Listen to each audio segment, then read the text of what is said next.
and you're being cooperative. Everything you've got going for you is positive. Let's keep it that way." "Uh-huh." But keeping it that way meant that she had to be 100% honest, he said. Did she understand? Right now, the two of them together had to have this conversation, and she needed to be 100% honest. "The same sheet of music, 100%. Is that a deal?" Charlie had been under stress, she offered. "He's been under some sort of stress the whole relationship, either between work, money to pay the bills, this, that, and the other. I'm not sure if you know anything about Charlie, but he's not your typical person. I sit there all the time and pick on him because, you can tell him to do something and he'll turn around twice and forget it. He always has these strange ways of acting that would make you think he's on drugs, but he's not."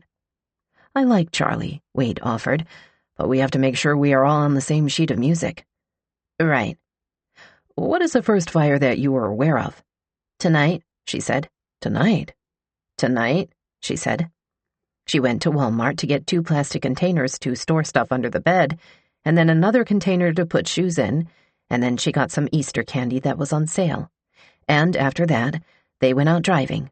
And actually, Charlie was driving.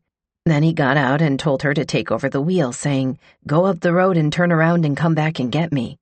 So that's what she did. "You didn't ask him why?" "No," she said. "How many times have you gotten in the car and dropped him off?" "That's the first time that I've dropped him off anywhere," she interrupted. "Sometimes he worked late," she explained. "Sometimes he worked late, and then came home for dinner, and then went back to work. Or she always assumed he was going back to work. She couldn't say for sure what he was doing." "What does he normally drive?" Wade asked. "He usually drives his truck, but he's been driving the van that his granddad gave him." "How many nights have you been out riding around with him?" "Quite a few." "You never dropped him off anywhere?" "No." What had they bought at Walmart? Just the storage containers for under the bed, and they left around 9 p.m., and then they rode around? Okay. What about when he was driving? Did he ever stop in the middle of the road, and you stayed in the truck while he went out and did anything? It was just another way of asking whether she'd dropped him off. "No," she said. No times had she ever dropped Charlie off anywhere. He could feel her stiffening every time he circled back to the idea of dropping Charlie off. She was not merely closing herself off to questions, but actively deflecting them. This put him in treacherous territory. She'd agreed to proceed with the interview without having an attorney present, but as soon as she requested one, the conversation would be over. She was obviously getting wise to the fact that they weren't questioning her merely because they wanted her to implicate Charlie. Wade decided to back off from the conversation, hoping that another agent might have more luck. Beside him, Keenan Hook had been listening in on the entire interview.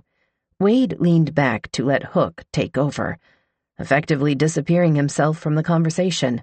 "Tanya, I don't think I've properly introduced myself," Hook began. "I'm not from around here, so I might need you to help me a little more to understand some of the things he knows." He gestured toward Wade. "That I don't. Wade knows Charlie and has told me a little bit. Obviously, I don't know either one of you. Help me to understand."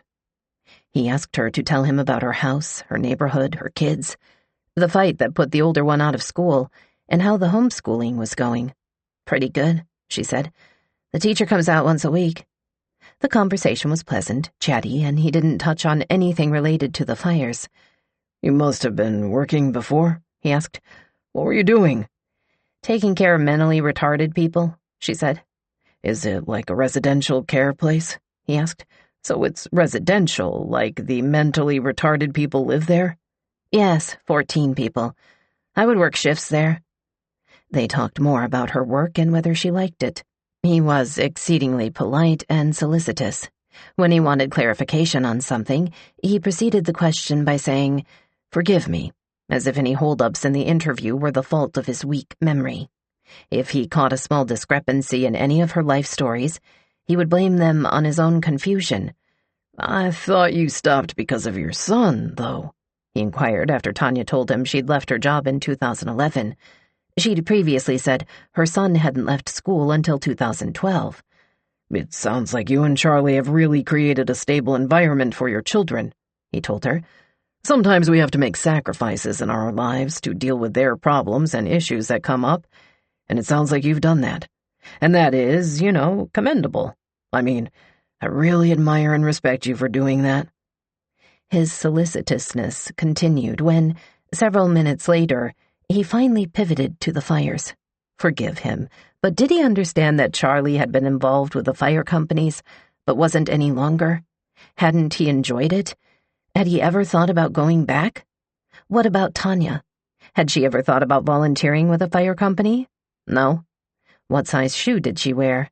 8.5? "I only say one thing to you right now, and that is me and Scott Wade and everybody else in this county are truly thankful to you, because you clearly exercised self-restraint, and you were careful. Not a single person got hurt, and I cannot tell you how happy I am to hear that. This really was a victimless situation, and these buildings were unattended, and they don't matter much anymore, and you guys were just being very careful about what you chose and where you chose it."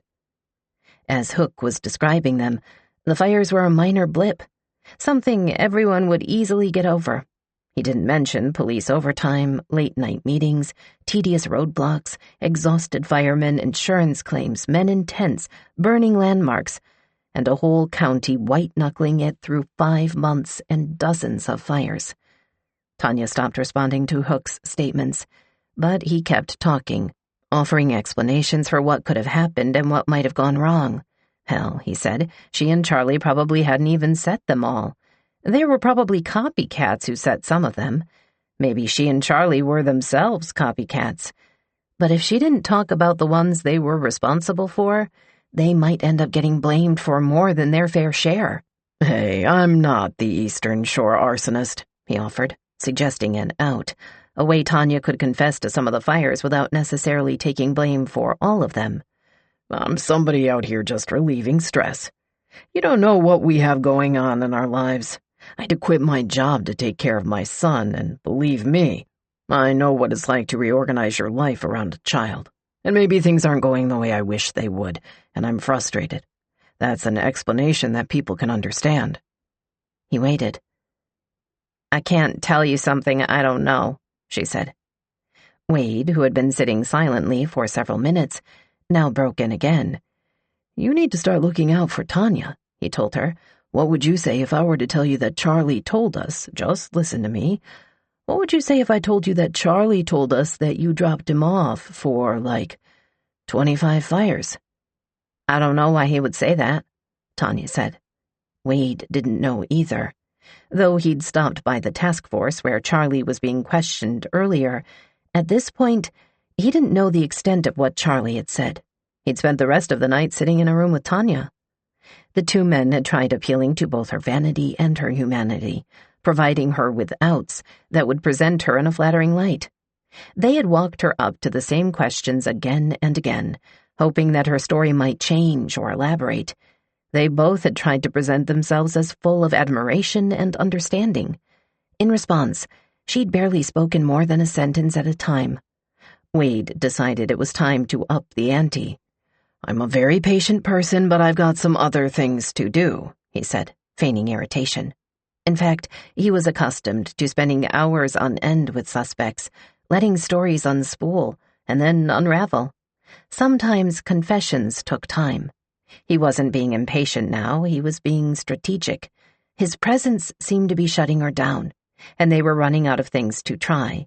If he, meaning Hook, wants to sit here and talk to you, he's more than welcome. As a final tactic, he would leave.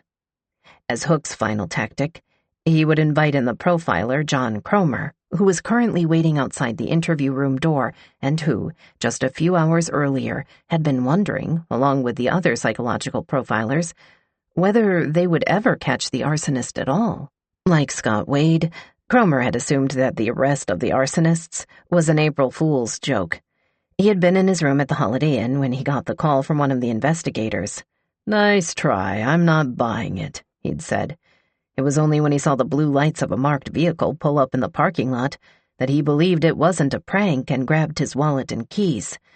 Nobody had planned on him interjecting into Tanya's interview, but at this point it couldn't hurt. He entered the room and addressed Hook first. "The guys that are meeting with Charlie called, and I'm waiting on the situation," he said, before turning to Tanya. "I'm John Cromer. I'm with the state police." he told her. A few times during the interview, Wade and Hook had alluded to the fact that Charlie was being questioned at another station.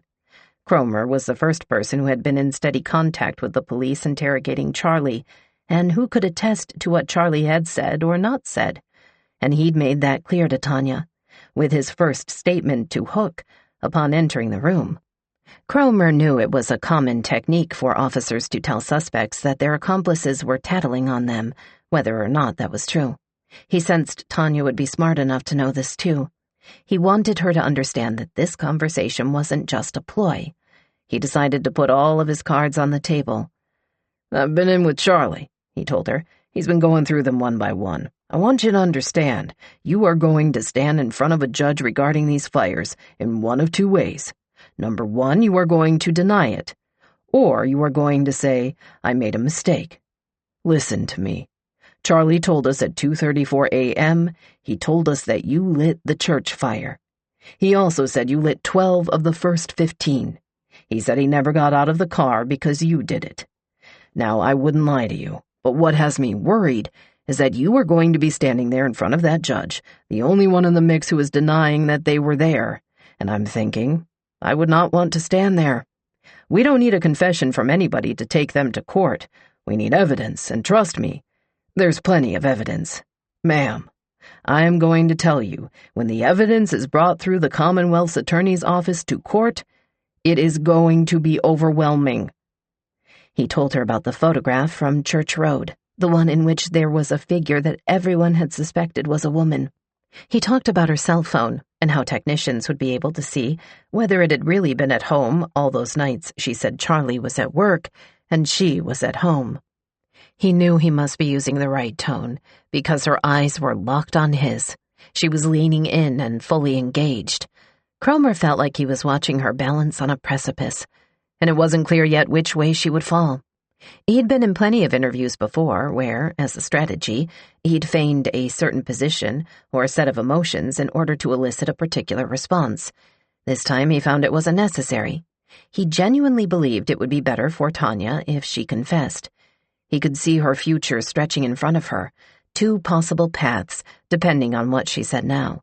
He found himself talking to Tanya like he talked to his own daughter, as calmly and matter-of-factly as he could, worried that she did not understand what her silence was costing her.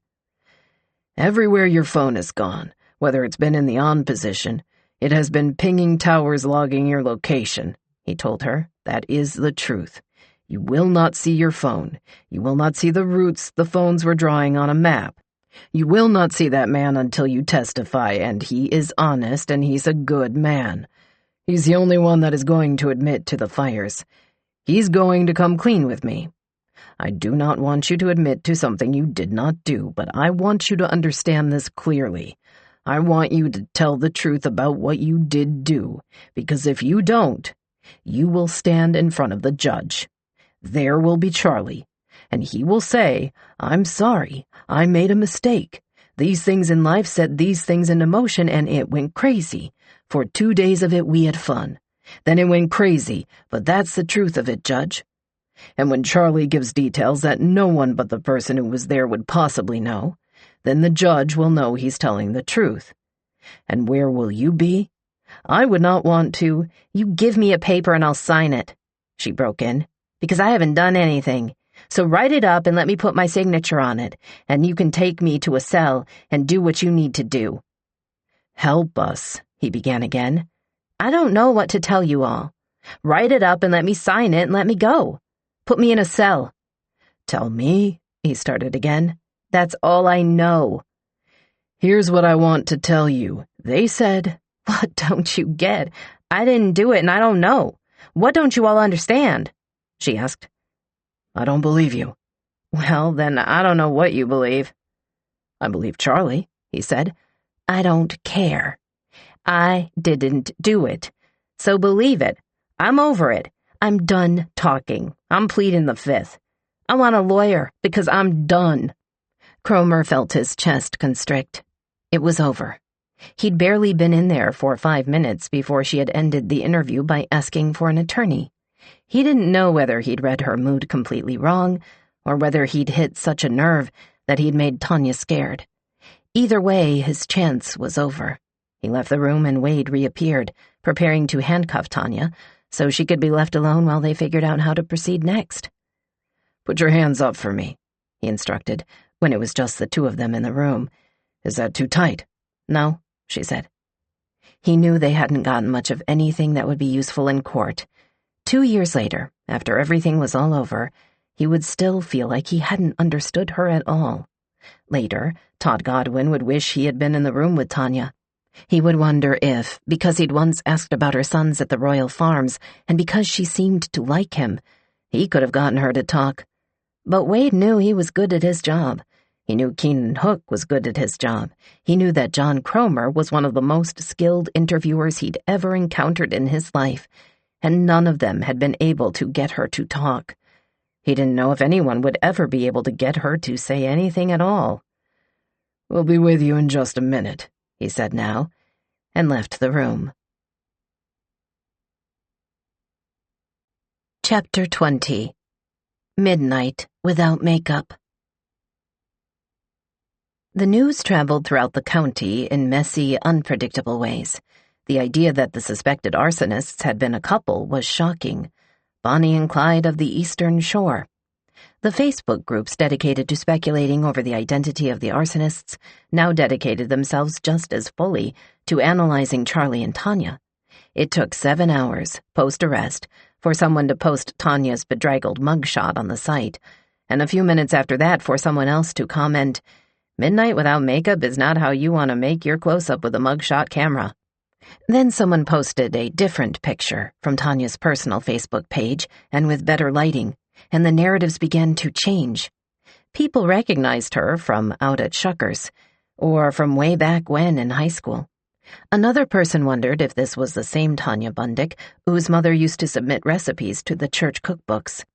People remembered Charlie as a volunteer firefighter, the kid their brother sat next to on the bus, the guy who fixed cars and had those drug problems. During the course of these postings, the moderators periodically removed information that they felt held too many personal details, or too many unverified rumors. Periodically, someone interrupted the discussion to offer thoughts and prayers and thoughts, to all of the victims of all of the fires. Offline, a man who lived down the street from Tanya and happened to share the same last name was bombarded at work by friends wanting to know if they were related. "Yeah," he lied, practicing a shake of the head that seemed appropriately mournful. "She was my first wife." One coworker replied that Tanya, in her mugshot, was looking pretty rough. "Yeah," the neighbor said again, "she took the breakup pretty hard." Another Bundick, no relation, found himself subject to similar speculation. Faraway media members who didn't know anything about the shore had gotten their hands on a couple of phone directories and started dialing everyone with the name. This Bundick spent the morning fielding phone calls from harried junior producers of radio and TV news shows. He didn't bother to hand the phone to his cubicle mate at work, who really was related to Tanya, a cousin, but had a different last name. On Matthews Road, Lois Gomez woke up to see a police car parked in the driveway of her neighbor's house. But she assumed it was nothing, maybe a domestic dispute, or maybe there had been another fire and the police were again making the rounds. Phil Kelly, the chief of the Parksley Fire Station, who lived less than a mile from Charlie and Tanya, drove past their house on his way to work the next morning and assumed the same thing. Tasley Chief Jeff Bell was still sleeping, the morning after being turned back from the fire on Airport Road. His wife, Renee, saw the 6 a.m. news, ran into their bedroom and shook him awake. "Jeff," she said, "it's Charlie. It's Charlie." "Where?" he asked, assuming that Charlie had come to the house for a visit. "What does he want?" "No," Renee said. "Charlie is the arsonist. He's the arsonist." That morning for Bell was a fog. He wasn't scheduled to work, and he didn't have any plans. He drove to Charlie's stepdad's auto shop to tell him how sorry he was, and to make sure George knew that nobody would blame him for what had happened. He watched as his voice mailbox filled with numbers he didn't recognize, acquaintances who wanted to know if Bell had suspected anything, reporters who had learned Charlie was still on the Tasley roster and wanted a comment. Bell didn't know how to comment. He didn't know why Charlie was still on the roster. He hadn't run fires in a year. An aging hippie from NPR came to his front door, wearing corduroys and Crocs and carrying a giant boom mic, and Bell, still feeling raw, told the producer, "You have 10 seconds to get the fuck off my lawn." He then spent the rest of the hour thinking about how strange that was, that of all the news outlets scrambling for the story, only one had the gumption to come to his personal place of residence, and it was Wimpy National Public Radio. As the day unfolded, one thing that became clear was that profiler Ron Tunkel had been right all along. There had been unknowing witnesses. The whole county had been unknowing witnesses. Shannon Bridges, the Tasley firefighter, remembered one night that the Tasley department had left on a call. When the engine drove past Charlie's shop, she saw Charlie parked inside his truck out front, watching them all drive by. When they got back from the fire a little later, he was there again. It seemed explainable to Shannon. Maybe he had a big job and was working late. But something about the situation made her turn to Richie and joke, "Richie, what if Charlie was the arsonist?" Sheriff Todd Godwin had seen Charlie and Tanya out at the Royal Farms gas station on Christmas Day. One of Godwin's deputies had pulled them over for a routine traffic stop. The deputy asked what they were doing out so late, and they told him they were trying to catch the arsonist. He'd laughed and said that's what he was doing, too. Scott Wade had gone to Charlie and Tanya's house on the advice of the geographic profile created by Isaac Van Patten. Glenn Neal had gone there to ask about a burning truck.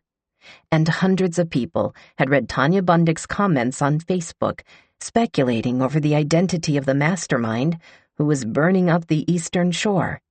Later, Bobby Bailey, the fire marshal's office instructor, whose pride had been so wounded during the investigation that he left in the middle of it without even bothering to fully pack up his hotel room, would nurse his hurt by telling himself that they had been dealing with geniuses, in a way.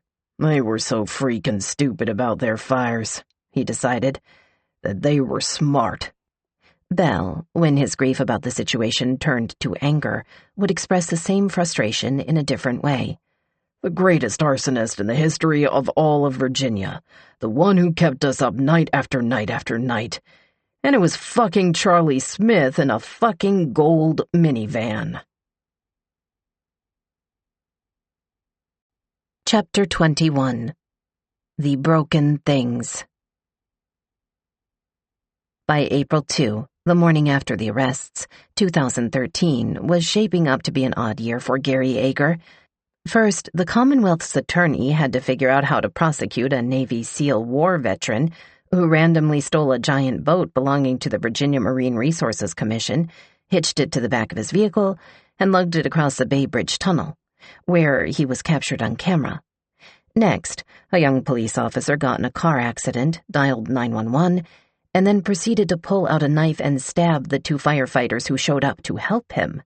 He claimed that demons told him to do it, because the firefighters' helmets depicted the evil number 4. Later, it was discovered that the officer was having a psychotic reaction to the drug Biaxin, which he had been prescribed for an upper respiratory infection. Ager prosecuted the first crime, withdrew charges for the second, and now came the arsons, the biggest crime spree in the history of Accomack County. Ager knew who Tanya Bundick was. His ex-wife had owned a home healthcare business that had years ago employed Tanya. The Agers held annual company picnics at their house, and it was likely Tanya would have attended them. Long before that, he'd gone to high school with Tanya's mother. One day, he'd run into Susan at the Rite Aid, and she'd introduced Ager to her daughter. It was unavoidable that one would get to know everybody, after being an elected official as long as Ager had. He'd been the Commonwealth's attorney for several terms. Ager, 60, was short and sturdy, without much of a neck to speak of, a fire hydrant of a man. But when he spoke in front of juries, he moved his arms in the graceful patterns of an orchestra conductor during a legato movement. This, combined with a deep, rumbling voice, constituents compared it with James Earl Jones, made him a hypnotic performer in courtrooms. Ager learned there had been an arrest for the arsons on the night of April 1. He knew that the police and sheriff's deputies had caught Charlie in the act of lighting the fire on Airport Road, but he lacked the forensic evidence and witness statements for the other 80-odd arsons. Without Charlie's confession, he would never be able to convict. So early on the morning of April 2, Ager closed the door to his office and watched the whole 6-hour taped interview to see what he had. What he had, he decided, was good. Charlie seemed believable. There were times that Charlie had said no comment before he admitted Tanya's involvement, but he had never asked for a deal or tried to shift the blame away from himself. And he came across, Ager thought, as a person who lacked the creativity necessary to come up with such an odd excuse, the impotence which attacked his own manhood and revealed deeply personal information on the spot. Charlie would be a good asset.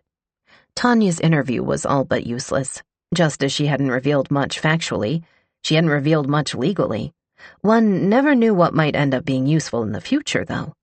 Ager found himself latching onto the phrase, riding around. Tanya had admitted that she and Charlie spent several nights riding around. She'd just never admitted to any particular destinations, or to letting Charlie out of the car. Ager kept the phrase in his pocket, figuring that trying to pin down her location would be necessary in cross-examination. While Ager was reviewing the videos, another attorney named Carl H. Bundick, no relation, just another Bundick, was walking into his own offices less than a block away.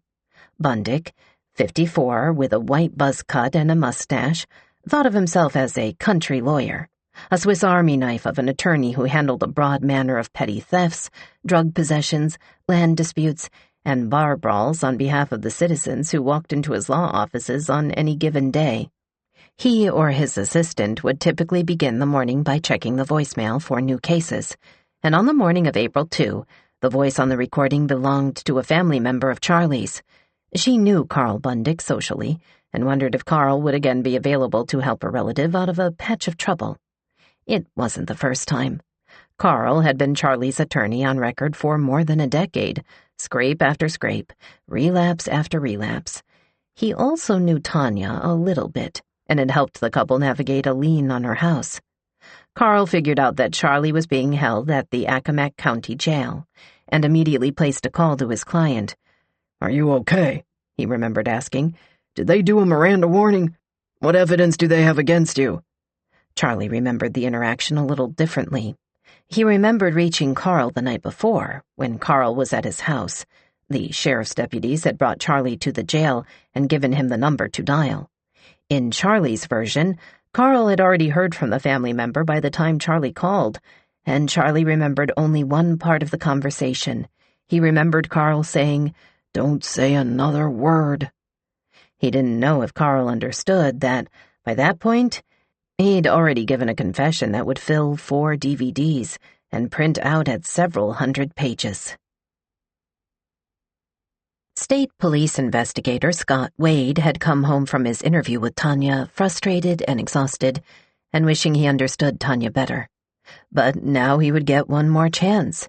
While Gary Ager was reviewing the confession footage and the residents of Accomack were gossiping and crying and thinking about what they should have known, Wade was putting himself to bed for a few hours and then getting on a plane to New Jersey. He was going to see Tanya's sister, Anjanette. She lived about 200 miles up the Atlantic coast and was Tanya's only living immediate relative. When Wade first telephoned, Anjanette, who went by Angie, was at the grocery store. She said it would be fine if he came to interview her, but she assumed he meant later in the week.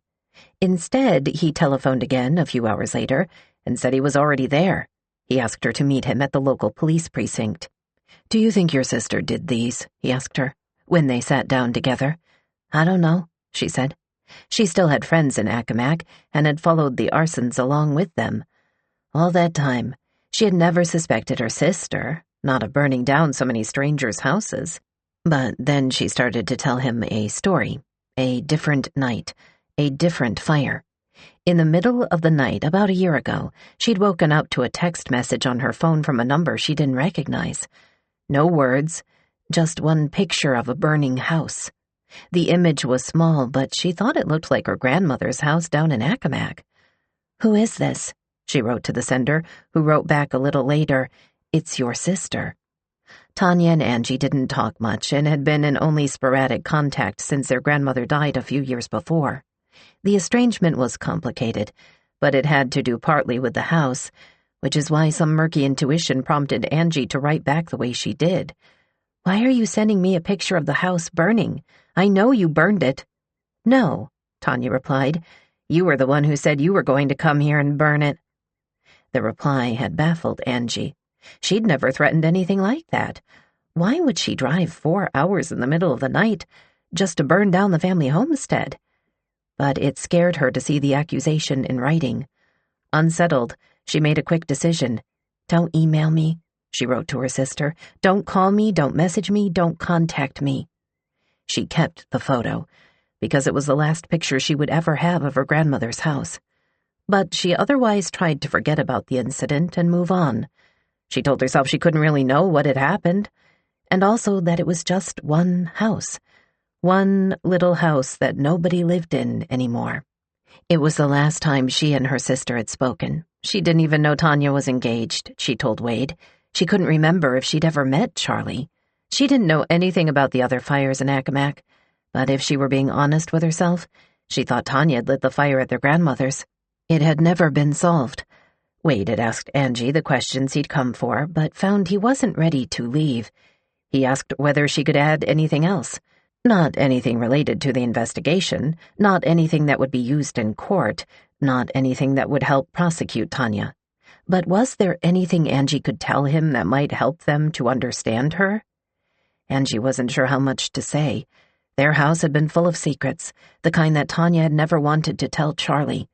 But now 2 of the secret keepers were dead, and 1 was arrested, and she alone was the person who could explain how her sister wasn't the evil person that the rest of the county might soon claim she was.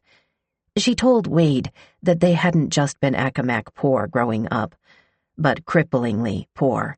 There was no money in the house, not for toys, not for clothes, sometimes not even for food. After holidays, they would dread going back to school because the other kids would all be talking about their presents and would want to know what they got. Angie learned to tell stories, inventing doll houses and other presents that she would say were too big to be carried into school. Occasionally, their mother would be able to secret away a quarter from the grocery money so they could each buy an ice cream at school. She would quietly slip it in their hands as they were leaving for school in the mornings. This was the happiest memory that Angie could conjure when she thought of her childhood, and it was tinted with sadness because she also remembered her mother saying, "Don't tell your father." She told Wade that their father had been more than mean. He wasn't an ornery coot, like some of the other townspeople thought. He was scary, she said. Beatings were daily, sometimes with his hands, more often with the buckle end of a belt when the girls failed to follow an arbitrary order, like picking up a piece of lint from the floor. Angie would look and look for the piece of lint but not be able to find anything. Their mother's best advice was to try not to make their father mad, but she didn't know how to stop it. He hit her, too. Tanya wasn't targeted as much, partly because Angie set to taking the blame for some of the things her father perceived as infractions. "Who did this?" he would ask about something he'd decided was unacceptable that day, and Angie would say, "I did," even though she knew it had been Tanya. She thought it was her duty. Tanya was so much tinier than she was. They weren't allowed to sit at the table during dinner. They had to eat in their room. Sometimes they weren't allowed to eat at all, and Angie never knew whether it was because there was no money for food that night, or if it was because she and Tanya were being punished for something else they had done wrong. He would eat. They could hear their father eating at the table. People didn't know that when Tanya was fighting with bullies on the bus, half of the time they weren't her bullies. They were Angie's. Angie got picked on for her clothes and shoes, too, but she was too meek to defend herself. Tanya, who was 3 years younger and half Angie's size, would do it for her, not hesitating for a moment before flying on them and yelling, "Leave my sister alone." Maybe it was repayment for how Angie covered for Tanya at home.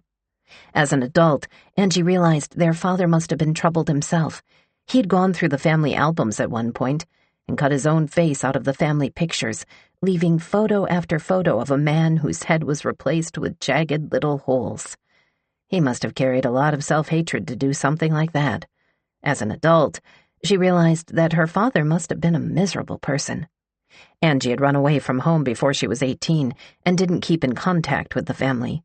She had made a life on her own, away from the Eastern Shore. She had children she was devoted to and started a business refinishing antiques. She'd sent letters to her mother for a while, but they came back marked, "Addressee no longer lives here," even though Angie knew they hadn't moved, and the return to sender message was in her mother's handwriting. She was sure her father had made her mother write those messages. It's how he'd always dealt with any mail from people he didn't want to talk to. After running away, the first time that she came back home was because she heard that their father had died, and she knew it sounded crazy. She wanted to know if he really was dead. On the way down the Delmarva Peninsula for the funeral, she stopped and picked up Tanya, who at that time was living in Pocomoke City, Maryland. At the funeral home, she learned that her father had had cancer of the liver and lungs, and that it spread to his brain. She was sure it was the chemicals in all the fields that the farmers of Accomack County inhaled so they could eke out livings and bring food to the rest of the world. She hadn't seen Tanya in more than 4 years, and her sister had become so beautiful. The two of them tried, after that, sporadic contact, introducing the cousins, and trying to learn sisterly behavior. Tanya and Angie had 2 properties promised to them, the one they had grown up in, which belonged to their mother, and the one that belonged to their grandmother, which their father had been raised in. After Tanya found their mother dead in the backyard of her home, Angie came down to help her deal with the estate. When they were done cleaning out the house, they came up with the agreement that deeded that property to Tanya, with the idea that their grandmother's house would go to Angie. And their grandmother did die, and Angie did move back to Accomack, at least for a little while. She came down with her boyfriend at the time, a guy she retroactively realized was no prize. One night at Tanya's house, the boyfriend hit on Tanya, leaning in to kiss her when he didn't know Angie was in eyesight. She didn't know if Tanya had encouraged it, but it didn't look to her like Tanya had discouraged it either. Shortly after, it happened again, and they got in a big fight. Angie said things about how she thought Tanya disgraced herself looking like she did when she left the house, about how Tanya thought people were jealous, but really they were just horrified that a mother would be wearing the kinds of clothes that she did. "You're not in a photo shoot, you're in a bar," she remembered shouting, or something like that. And Tanya shouted back, and one of the things she shouted was that their deal was off. Angie couldn't have their grandmother's house. "I'll burn it down before I sign over those papers," she remembered Tanya saying. A year or so later, it burned down. But all of their history, all of their past, maybe that's why Tanya dressed the way that she did, because after a childhood of never having anything pretty, she longed for people to notice her as something beyond ugly and poor. And maybe that's why Tanya loved her boys so furiously, because she had never felt that kind of protective love at home. And maybe that's why it had been so hard for the 2 sisters to have a relationship for all those years, because they had both been through something scary and sad, the kind of thing that could bring 2 people closer together, or it could make it impossible for them to be in the same room with each other because of their shared memories. Angie had gotten out, and after therapy, had gotten better. Maybe some people were affected more than others, in ways nobody ever could have predicted. When Angie considered Tanya and their strained relationship, she thought about the oddest things, like about how, when they were younger, Angie didn't like chicken and only wanted to eat her vegetables. But food was scarce, and she was hungry, and she knew she would be punished if she left food on her plate. So Tanya would offer to trade. She would tell Angie she could have all the vegetables, saying she wanted more chicken for herself. It was only after a while that Angie realized Tanya didn't like the chicken either. Sometimes Tanya wouldn't eat it, instead hiding it under the bed and throwing it away at school the next day, which meant sometimes Tanya didn't have dinner at all. Angie would think about those small, delicate acts of kindness from her sister, and she would cry. She didn't know whether Tanya had lit those fires, but either way, she was afraid the county would see her as a monster, and she wanted Wade to know her sister wasn't that. Later, it would turn out that Angie wasn't the only person whose heart would pang when she thought about Tanya. A woman who had known Tanya during the time she lived in Chincoteague remembered how Tanya had offered to help her with her hair and makeup, and how, when the woman thanked her, Tanya said that she knew how important it was to be made to feel pretty. Her own family, the woman remembered her saying, never made her feel anything but bad.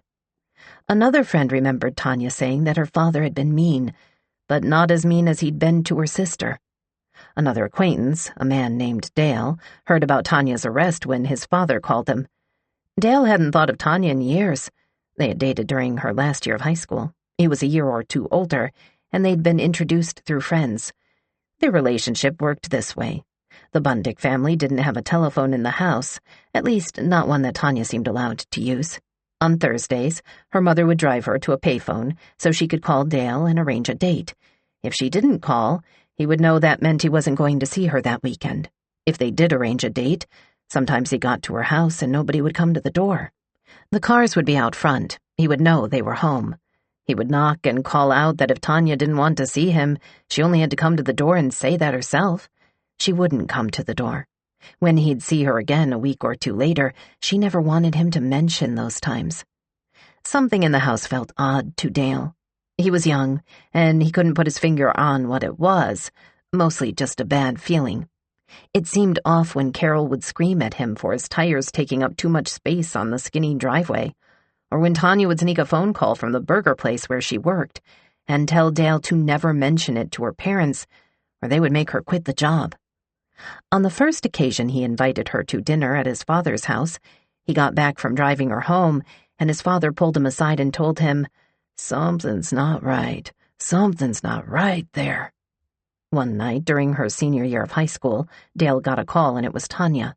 She told him she'd gotten in a fight with her parents, and one of them had thrown boiling water on her.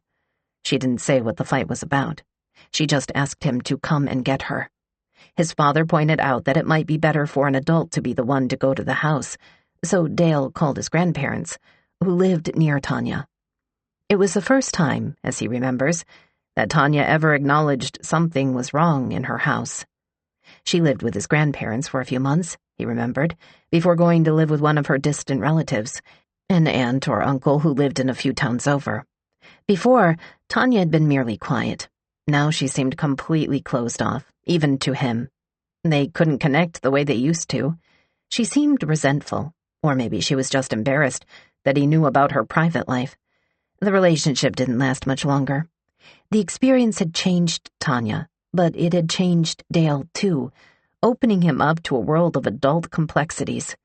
A few years older than Tanya, he'd already graduated high school and had his eye on joining the military.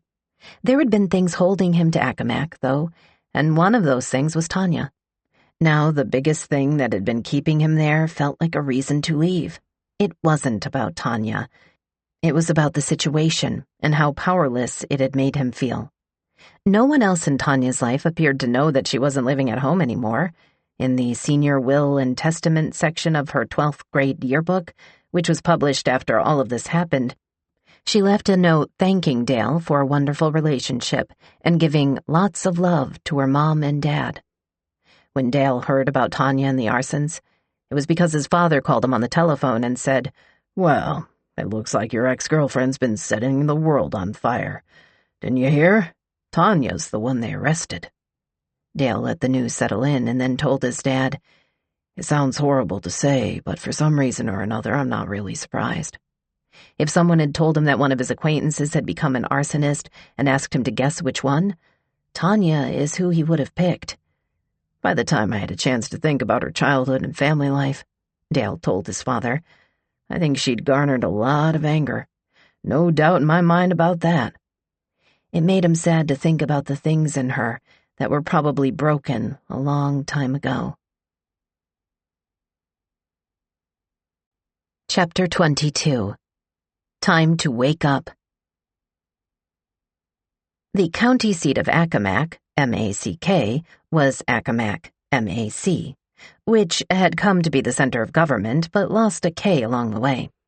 It had little in the way of commerce but bail bondsmen and lawyers clustered in small offices around the red brick courthouse, and a small cafe that catered to the bail bondsmen and lawyers. The sheriff's office and jail were directly across the street from the courthouse. The office of the Commonwealth's attorney was kitty corner from the courthouse, and in the middle of the triangle formed by the courthouse, jail, and Commonwealth's attorney were the offices of Charlie's defense attorney, Carl Bundick. It was within this small parcel of land that the preparations for the arsonist's trial would begin to unfold. Charlie didn't need a trial. Charlie had already pleaded guilty. Charlie needed only to be sentenced. But the amount for which Charlie would be sentenced would depend on what happened with Tanya, who had pleaded not guilty. Tanya needed a trial.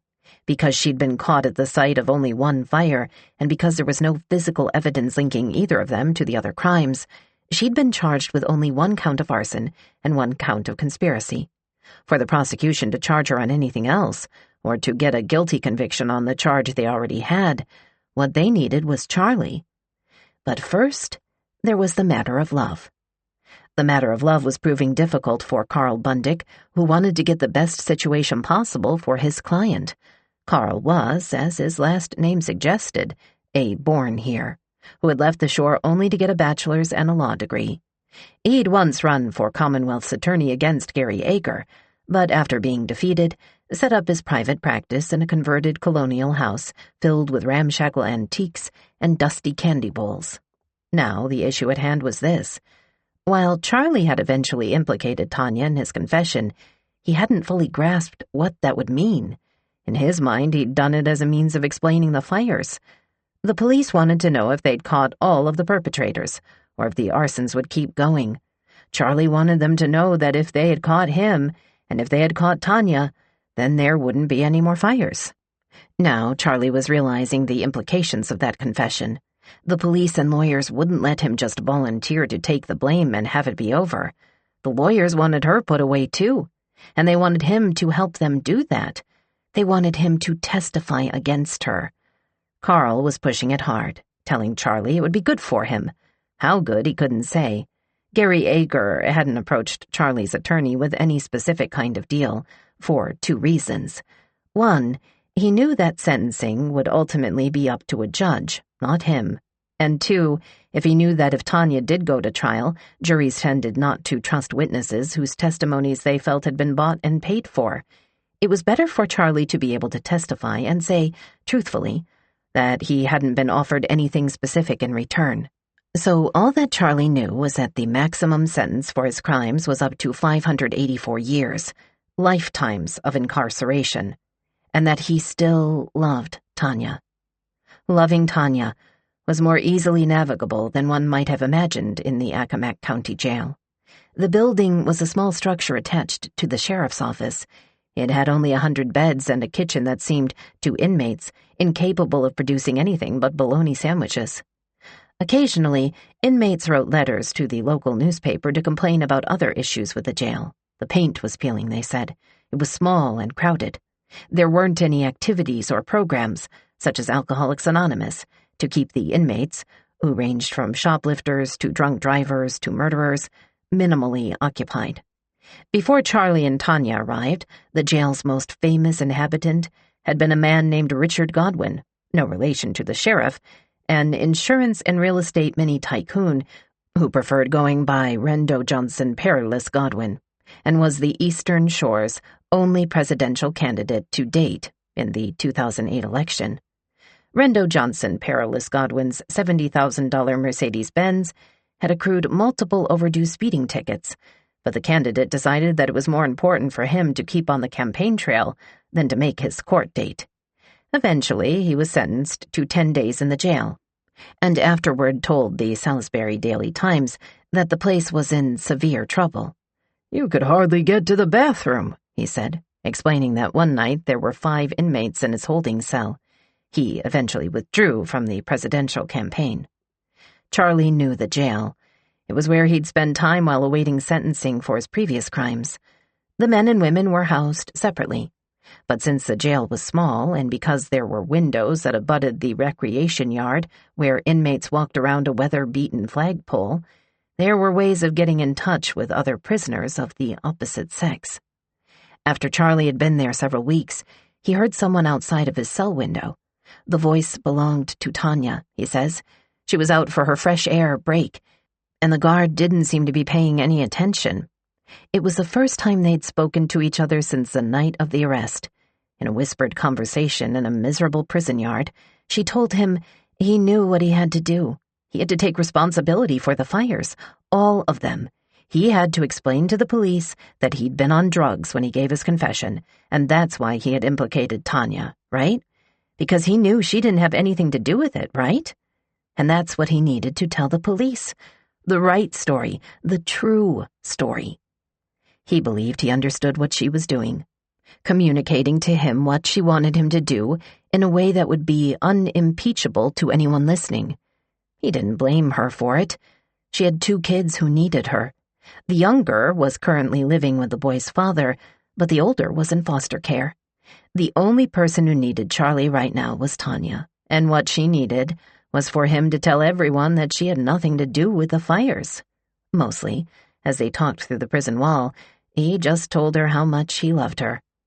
After that first time in the prison yard, there were ways of staying in contact. There were cellmates to be whispered to who could pass messages.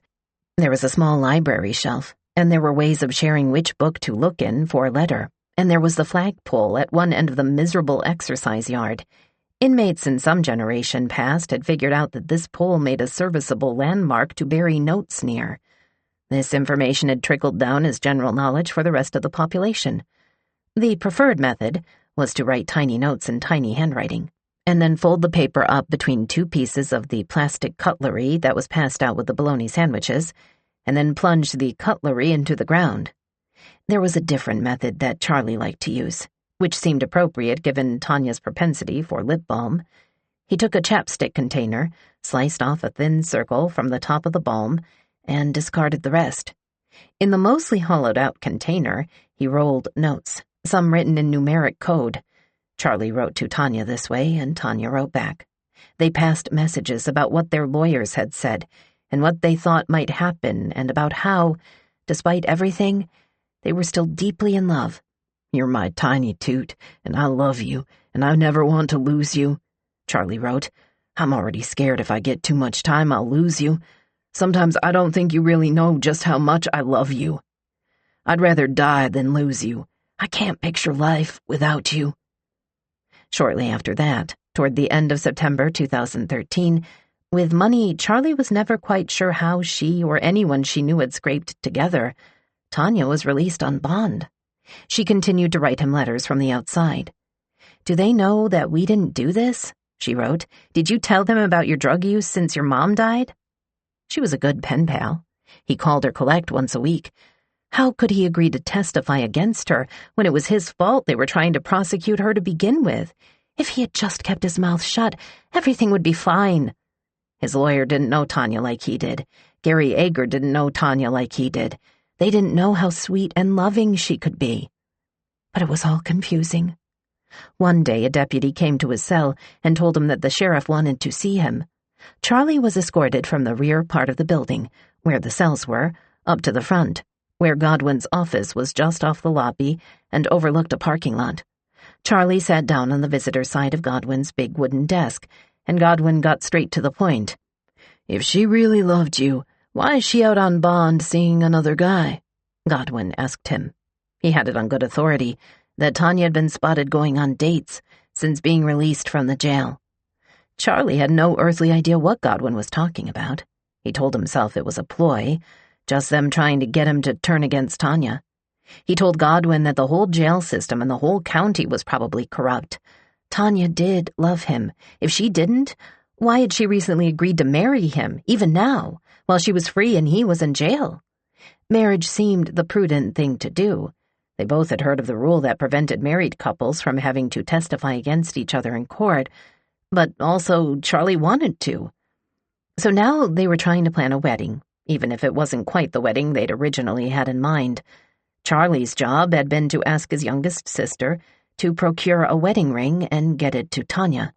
"Make sure you get up with Sarah," Tanya wrote him in a letter one day. "Hopefully she will do as promised." "So have you gotten up with Sarah yet?" she asked in another letter. Hope she does it before my court date. If not, it will be too late. I never got vows. When did you send them? She wrote another day. Eventually, she mailed him the vows she'd written that she planned to use in a theoretical ceremony. She told him, as he remembered, that she was going to ask her lawyer whether it was possible to bring a preacher into the jail's visitor space to do their ceremony right there. Would she have done any of that if she wasn't in love with him? The friends and family who still talked to Charlie told him he was being a fool. The whole business about marriage being for their mutual benefit didn't make any sense. What did it matter if Tanya testified against Charlie? He'd already confessed to the crimes. The only person who would benefit from this arrangement was Tanya, who had continued to say she was innocent. That's why she wanted the ring before her court date, people told Charlie. She didn't want Charlie testifying against her. Have you asked Sarah about the ring? She wrote again. Don't say I know about it, she instructed him. His sister, she would later explain, was not Tanya's biggest fan. She wasn't sure if Sarah would buy the ring for her if she thought Tanya was orchestrating it. Eventually, she would decide that the importance of getting married outweighed any fear of her future sister-in-law's negative feelings. Does he still want to? She wrote in a letter directly to Charlie's sister, trying to move the process along. Can we get married here? What is the law on this? Because I want to. Soon.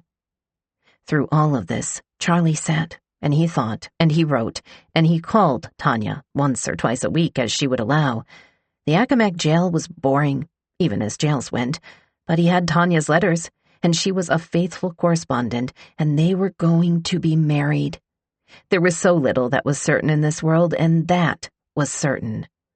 One afternoon, a guard came to him again and said someone wanted to talk to him. Charlie thought it might be his lawyer, but instead of leading him to the visitor's room, the guard took him back to Todd Godwin's office. Charlie sat again at the big desk with the front window across from the sheriff who, despite what Charlie had said in anger the last time, he actually believed to be a fair and trustworthy person. In front of him on the big desk were a pile of papers. Charlie, we've known each other a really long time, Charlie remembered Godwin saying. I just can't believe you're going to spend the rest of your life here for a girl who didn't really love you. You need to know what's going on, Godwin remembered telling Charlie. She might be telling you something, but she's got another boyfriend. Charlie was ready to protest again, but this time there was evidence. There was a stack of papers on Godwin's desk, and he now slid them over to Charlie. The papers were photocopies, and the photocopies were of letters, and the letters appeared to be from Tanya. Charlie recognized her handwriting. When he read the words, he recognized her in those too. In these letters, she talked about her favorite sexual positions and other intimate things. Sucking and fucking, he would later describe the content. One asked how big the guy's dick was. After a few paragraphs of a few letters, he couldn't read any more. They were love letters that Tanya had written back while she had been a prisoner in Godwin's jail, where all correspondence could be monitored. They weren't to Charlie. They looked to be another inmate at another jail. Someone she'd met through a prisoner pen pal service. I need a cigarette, Charlie said. The sheriff arranged for a pack to be brought in, opening the front window so Charlie could blow smoke outside. Neither of them talked much. Charlie felt dazed. A little while after that, Carl Bundick came to visit again, sat in front of his client, and said in grave seriousness that testifying against Tanya was Charlie's only shot. It was a possibility, or even a probability, that if Charlie did not cooperate, he would never be a free man again. It's time to wake up, Carl said. For the first time, Charlie forced himself to think of what was at stake. If he didn't cooperate with the prosecution, there was a good chance he wouldn't see his daughter again. He wouldn't have a chance to rebuild a new life. He wouldn't have the chance to make amends for his old one. He would be sentenced and sent to a prison on the mainland. It would be too far and too expensive for anyone to come and visit him, and that was assuming anyone even wanted to. And while he was there, the whole time, as he turned 40, 50, 70, he wouldn't have Tanya because Tanya didn't really love him anymore. When he eventually got out, if he eventually got out, he would be alone. So this time, when his attorney laid out the situation in the same matter-of-fact way that he had done several times before, Charlie still didn't say anything, because saying something made it feel a little too final. But he nodded. The love story, the one Charlie had thought was too good for him from the beginning, was now breaking into pieces. In the coming days, he would call her again, and they would talk again, and he would cry on the phone again, telling her how much he loved her again, and wondering if he should tell her about the way that he'd just agreed to betray her, or that he knew about the way she'd betrayed him. But there wouldn't be too many of those conversations. On December 2, 2013, Tanya Bundick was arrested again and indicted on 61 additional counts of arson. This time, she would be taken to the Eastern Shore Regional Jail down in Northampton County, where they couldn't pass any more notes. "I know you love her," Charlie remembered his attorney saying, on the afternoon that he finally agreed to testify. "But she don't no more give a damn about you than she does the man in the moon." Chapter 23. Burned. Or maybe she didn't do it. So far, Tanya Bundick hadn't announced any alibis for any of the nights of any of the fires. But what did that mean, anyway? The fires had happened over the course of several months. Memories could get foggy. She couldn't be expected to know what she was doing those nights, and maybe there wouldn't have been alibis anyway.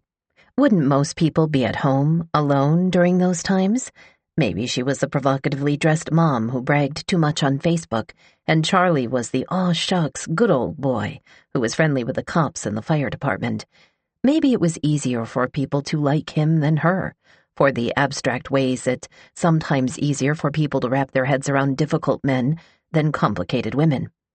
All of the conversations that Charlie claimed they'd had about burning houses and broken dreams, all of those were, she would continue to steadfastly maintain, a lie. A while after this was all over, a self-published book appeared on Amazon.com, printed by one of those companies that will print any book whose author is willing to pay for the copies. The title was Burned, and it was about a woman named Sonia Boneswick, who lived in Accomack County, and was framed for a bunch of arsons that her boyfriend, Harley, committed. The author went by the pseudonym Z. Jasmine Belford, and claimed to have the unique ability to see the story from inside the heart and mind of Sonia. The story, which is told in the first person, opens with the couple's arrest, and follows Sonia as she is pitted against a system that is out to get her. The sheriff, the police, the media, the Commonwealth's attorney, her own attorneys. She begins an affair with her bail bondsman. She begins an affair with another man, and all throughout she protests her innocence, sometimes in verse. Who set those fires in the county? Everyone's hoping to collect the bounty. It wasn't me, was it you?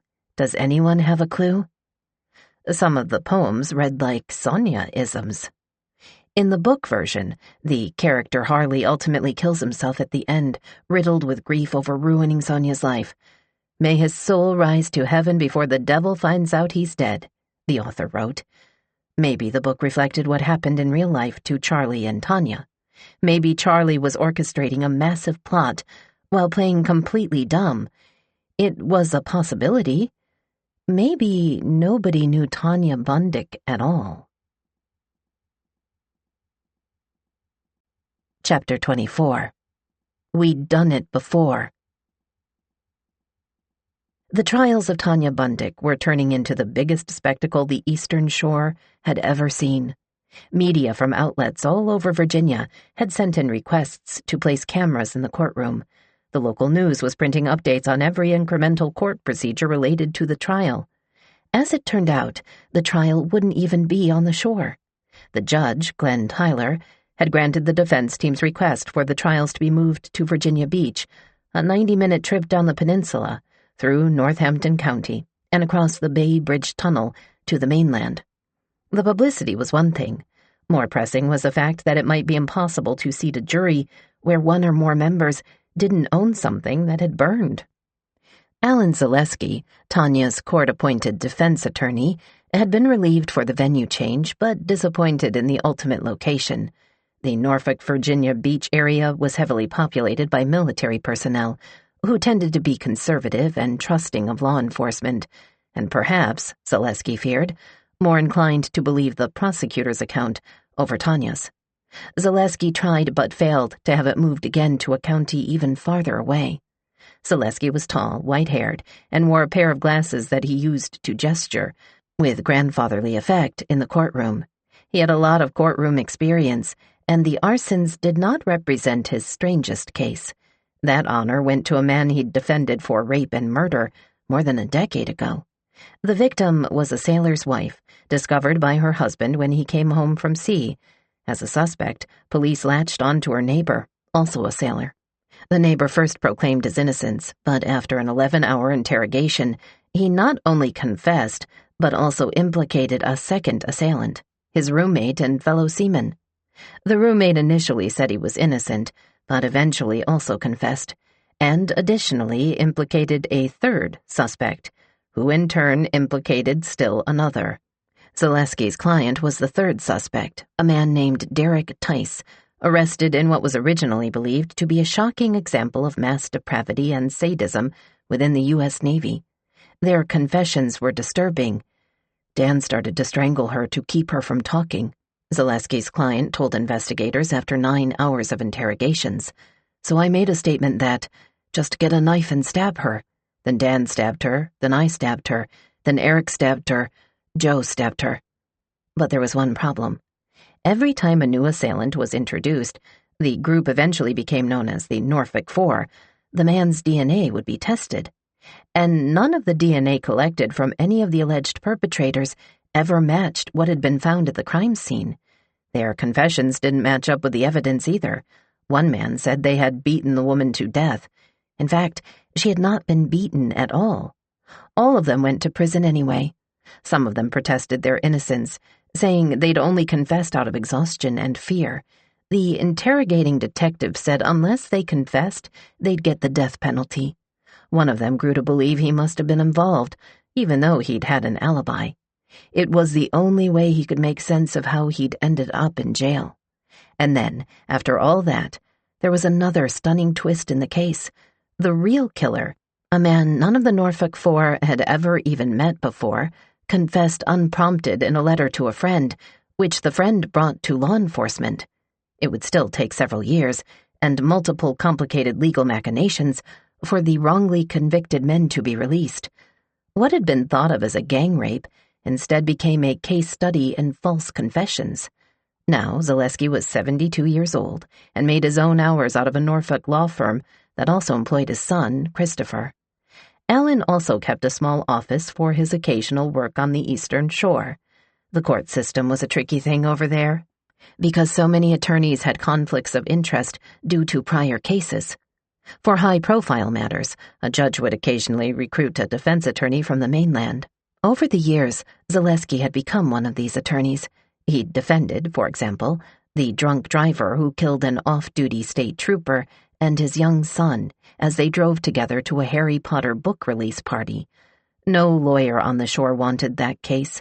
Zaleski took it, and the driver went to jail for 10 years and then got out and crashed another car in another DUI. Zaleski wasn't a true believer, not the type to think all his clients were innocent. What mattered was what could be proved in a court of law. And that's what he asked clients, not, did you do it, but, can they prove you did it? He hadn't been Tanya's original assigned attorney, but the original lawyer had recused herself due to a conflict of interest. Judge Tyler called Zaleski to ask if he would take over. The duration between Tanya's initial arrest and her first trial was 8 months. Commonwealth's attorney Gary Ager had used every day of it strategizing how to build his case. The fact that Charlie had agreed to testify was important. What Ager didn't know is whether Charlie's testimony would be sufficient. He was, after all, a convicted felon. The jury might hold that against him, just like they might hold against him the fact that he was Tanya's spurned lover, and not exactly an unbiased party. Ager needed corroboration, but he didn't have any fingerprints or DNA evidence. He didn't have any other witnesses. What he had besides Charlie was a lot of riding around. And he had phone calls. State troopers Johnson and Burke, who caught Charlie, thought they had seen him communicating on the phone as he ran away from the fire. Charlie himself had said that Tanya would typically drop him off to light a fire, and that he would call her cell phone when he was ready to be picked up. If that was true, there should be records of those calls. Ager had never employed cell phone tower evidence before, but he was familiar with the general concept. When a cell phone was used, it connected to the nearest available tower. Each tower's coverage was divided into 3 sectors, facing in 3 different directions. Placing a cell phone within a certain sector gave the information even more specificity. Ager decided 3 things were necessary in order for the cell records to be useful. First, he needed to look for nights in which the cell phones had called each other around the same time that a fire had been reported. Second, during the times of the calls, the 2 phones both had to be located in the same sector of the same cell phone tower, near the fire, which would aid in supporting the idea that Tanya was idling in the car nearby, waiting for a pickup call. And third, the calls couldn't take place within the same sector as Tanya and Charlie's house on Matthews Road.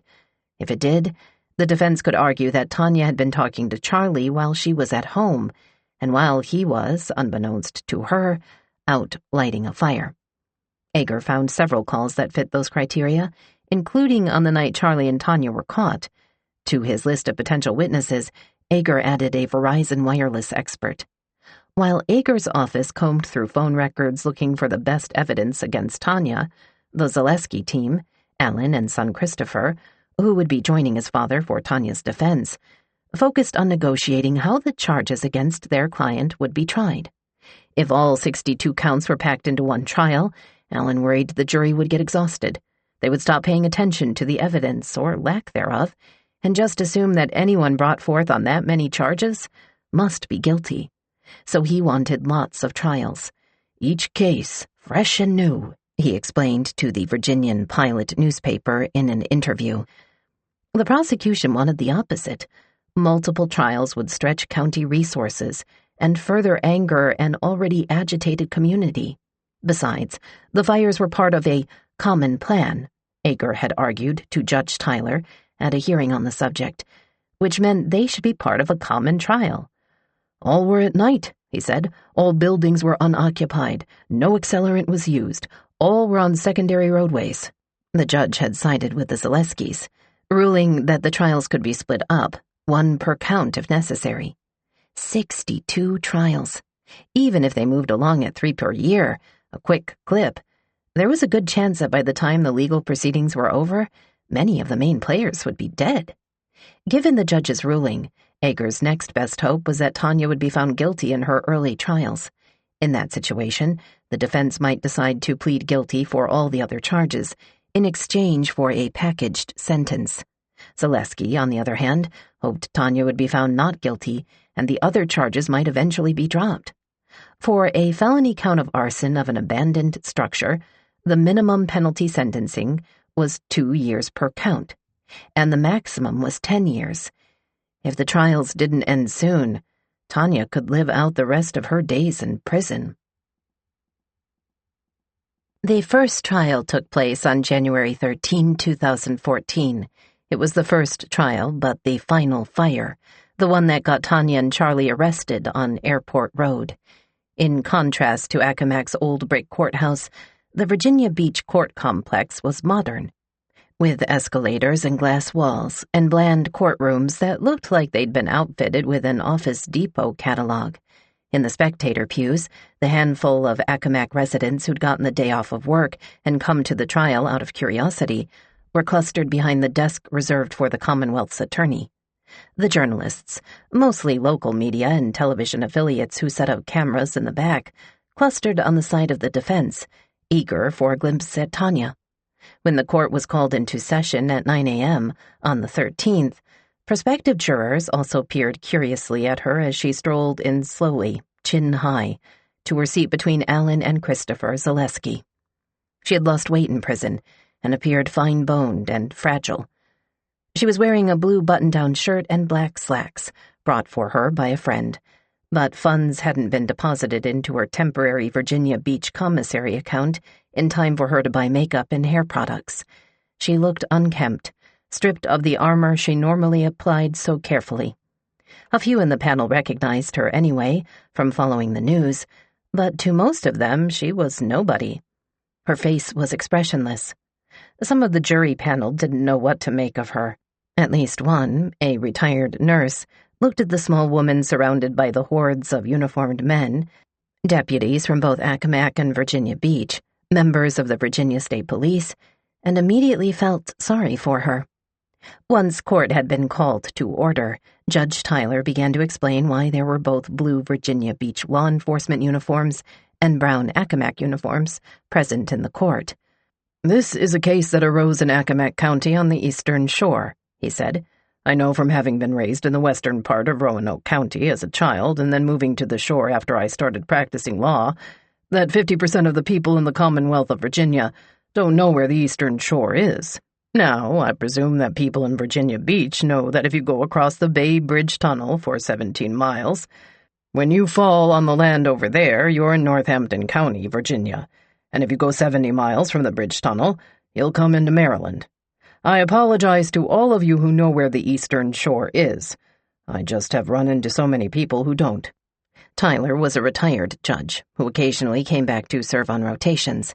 He'd been on the bench 18 years and had, over time, developed an excruciatingly patient way of explaining things that assumed jurors did not know anything, but did not make them feel guilty about it. "I am going to tell you a story," he continued, still perfecting his description of the uniqueness of the county. "A friend of mine was a great Virginia Tech advocate. He went to all of their football games. They solicited him to give a donation to Virginia Tech. When the band formed up on the field, the football field in the shape of the Commonwealth of Virginia, they never added the eastern shore. So he made them add a little strip of the eastern shore of Virginia before he would give them $50,000. So that will give you some idea. The location of this event, Mr. Ager, state the location of this event, please." "The town of Melfa," Gary Ager said, rising halfway from his seat to supply the judge with an answer. Only after Tyler felt that the atmospherics had been properly and thoroughly set did he pivot again to talking about the case at hand and how he would be selecting jurors for it. From time to time, he remarked on a name that seemed familiar. "Kilmon is an Eastern Shore name. Do you have any relatives over there?" The judge interrupted one prospective juror's questioning. "It is. My grandfather is from there. He met my grandmother on Tangier Island and he carried her off," the prospective juror said. "Well, he had to carry her off," the judge said, "because those people won't go unless you take them." The selection lasted all morning. In the end, the jury consisted of, among others, a nurse, a federal safety compliance officer, a homemaker, a counterintelligence council agent, a college student. When it was lunchtime, Tyler remarked that he planned to obey Virginia Beach custom on some court-related things, such as breaking for lunch at 1 p.m. instead of noon, the way he usually did. However, there were some things he preferred to do his way. "It's going to be the Accomack rule on clothing, bailiffs," he said. "Nobody's coming in with torn jeans, flip-flops, t-shirts, field clothes, etc." And it was time for the trial to begin. "We have all heard of arson." Gary Ager stood before the newly assembled panel with his graceful hands and introduced the jury to the charge they would be asked to evaluate. "This arson is one dealing with the burning of a structure, the structure having a value of over $200. It's not that difficult a statute, and the proof is just this. The Commonwealth has to show that the structure was burned in whole or in part, and that the defendant did that with malice.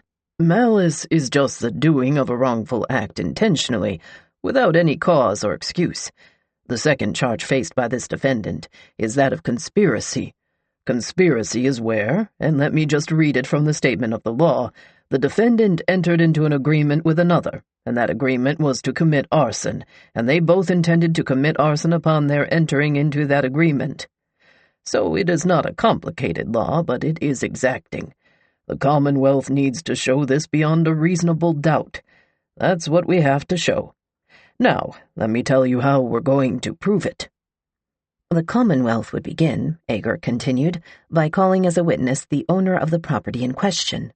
He would then call the troopers who witnessed the fire being lit by a man who ran, lickety-split, back to a van driven by the defendant, Tanya Bundick.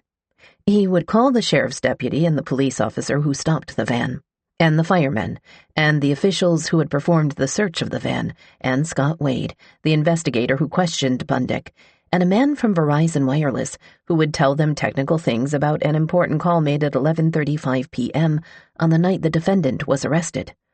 "There will be a lot of evidence here," he finished, "but I think at the end of this it will be very clear the defendant cannot sit back here in the position of, 'Gee, I just didn't know what was going on.' The evidence will show she's just not in that situation at all." Ager returned to his seat, and without a transition, Alan Zaleski rose from his. He moved slowly, almost creakily. There was a vague Columbo quality to him, a man who feigned simplicity while retaining everything. After a brief introduction, he got to the facts. "Charles Smith and Tanya Bundick were lovers. They were not married, but they lived together in the town of Parksley. It was a 2-year relationship. My client has two children, is the single mother of a 13-year-old and an 11-year-old. She met Charles Smith. He was a self-employed man, and he later moved in with Ms. Bundick." One night the couple was running a few errands, Zaleski said, and this was the night that Charlie got out to light a fire. But Tanya didn't know anything about it. "It's interesting," Zaleski continued philosophically. He was in the habit of taking off his eyeglasses and gesturing with them. "You'll find that the fire was set with a cigarette lighter, something you can stick in your pocket. Not a can of gasoline anybody could carry, or turpentine, or anything like that. You can stick it in your pocket, run out, do what you intend to do. It's obviously what Charles Smith intended to do. He's confessed to it." In order for Tanya, the purported getaway driver, to be found guilty on arson and conspiracy to commit arson, the Commonwealth would have to prove that Tanya was a driving force in the plot. It wasn't even enough for her to be aware of the fires. Not that he was saying she was, but she had to have encouraged Charlie in the crimes. "I think you'll all conclude that Mr. Ager has failed in the duty of requiring that level of proof," he said, finishing his opening argument. "Thank you very much." It's amazing how boring trials can be, how even the most salacious of crimes committed under the most colorful of circumstances can result in testimony that is tedious and snoozy.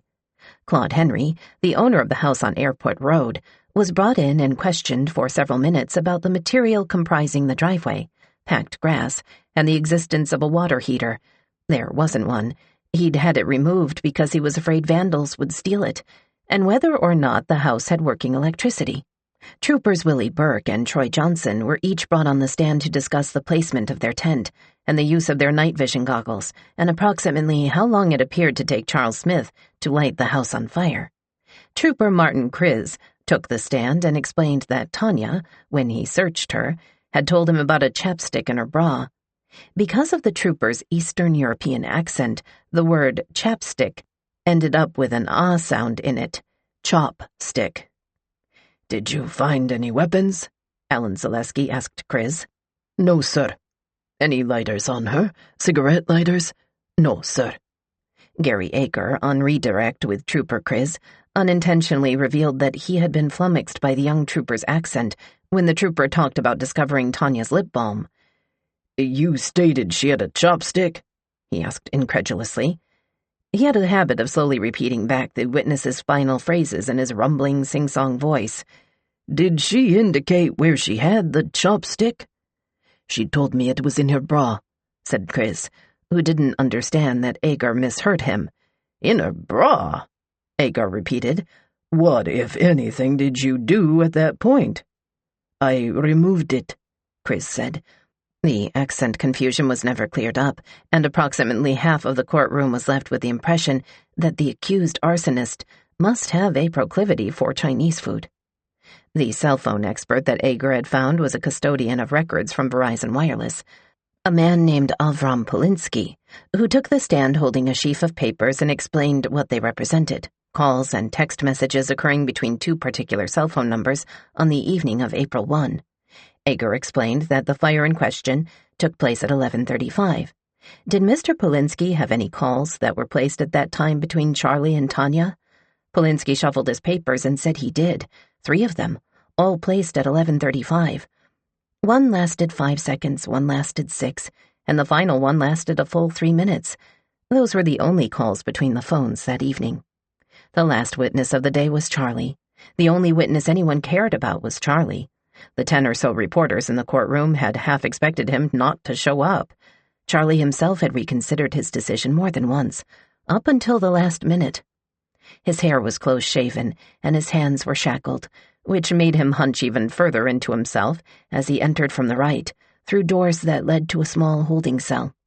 The path to the witness stand took him directly in front of the defense table, where Tanya sat between her 2 attorneys. Behind her, the journalists sent to cover the trial picked up their notebooks, ready to write down anything the former lovers said or mouthed as Charlie walked past. The 2 hadn't seen each other in months, since Tanya was released from the Accomack jail on bail. But they didn't look at each other, not even once. Tanya kept her eyes straight ahead, and Charlie kept his on the floor until he settled into the witness stand and hunched forward into the microphone.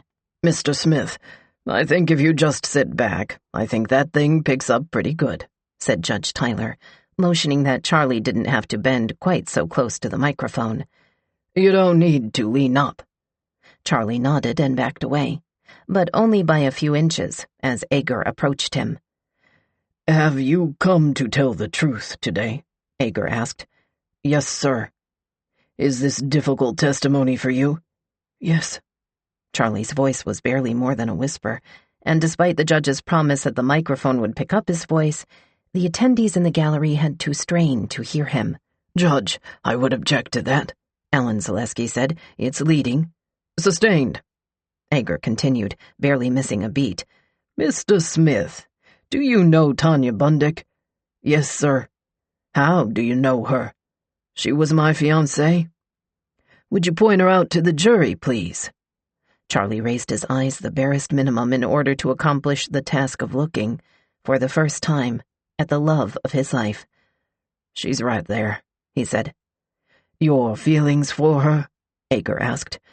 "I still love her," he said, and his throat caught.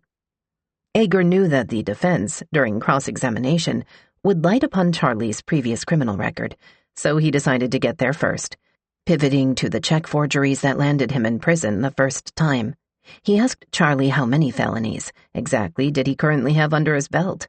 Charlie shook his head, as if the number was near unfathomable.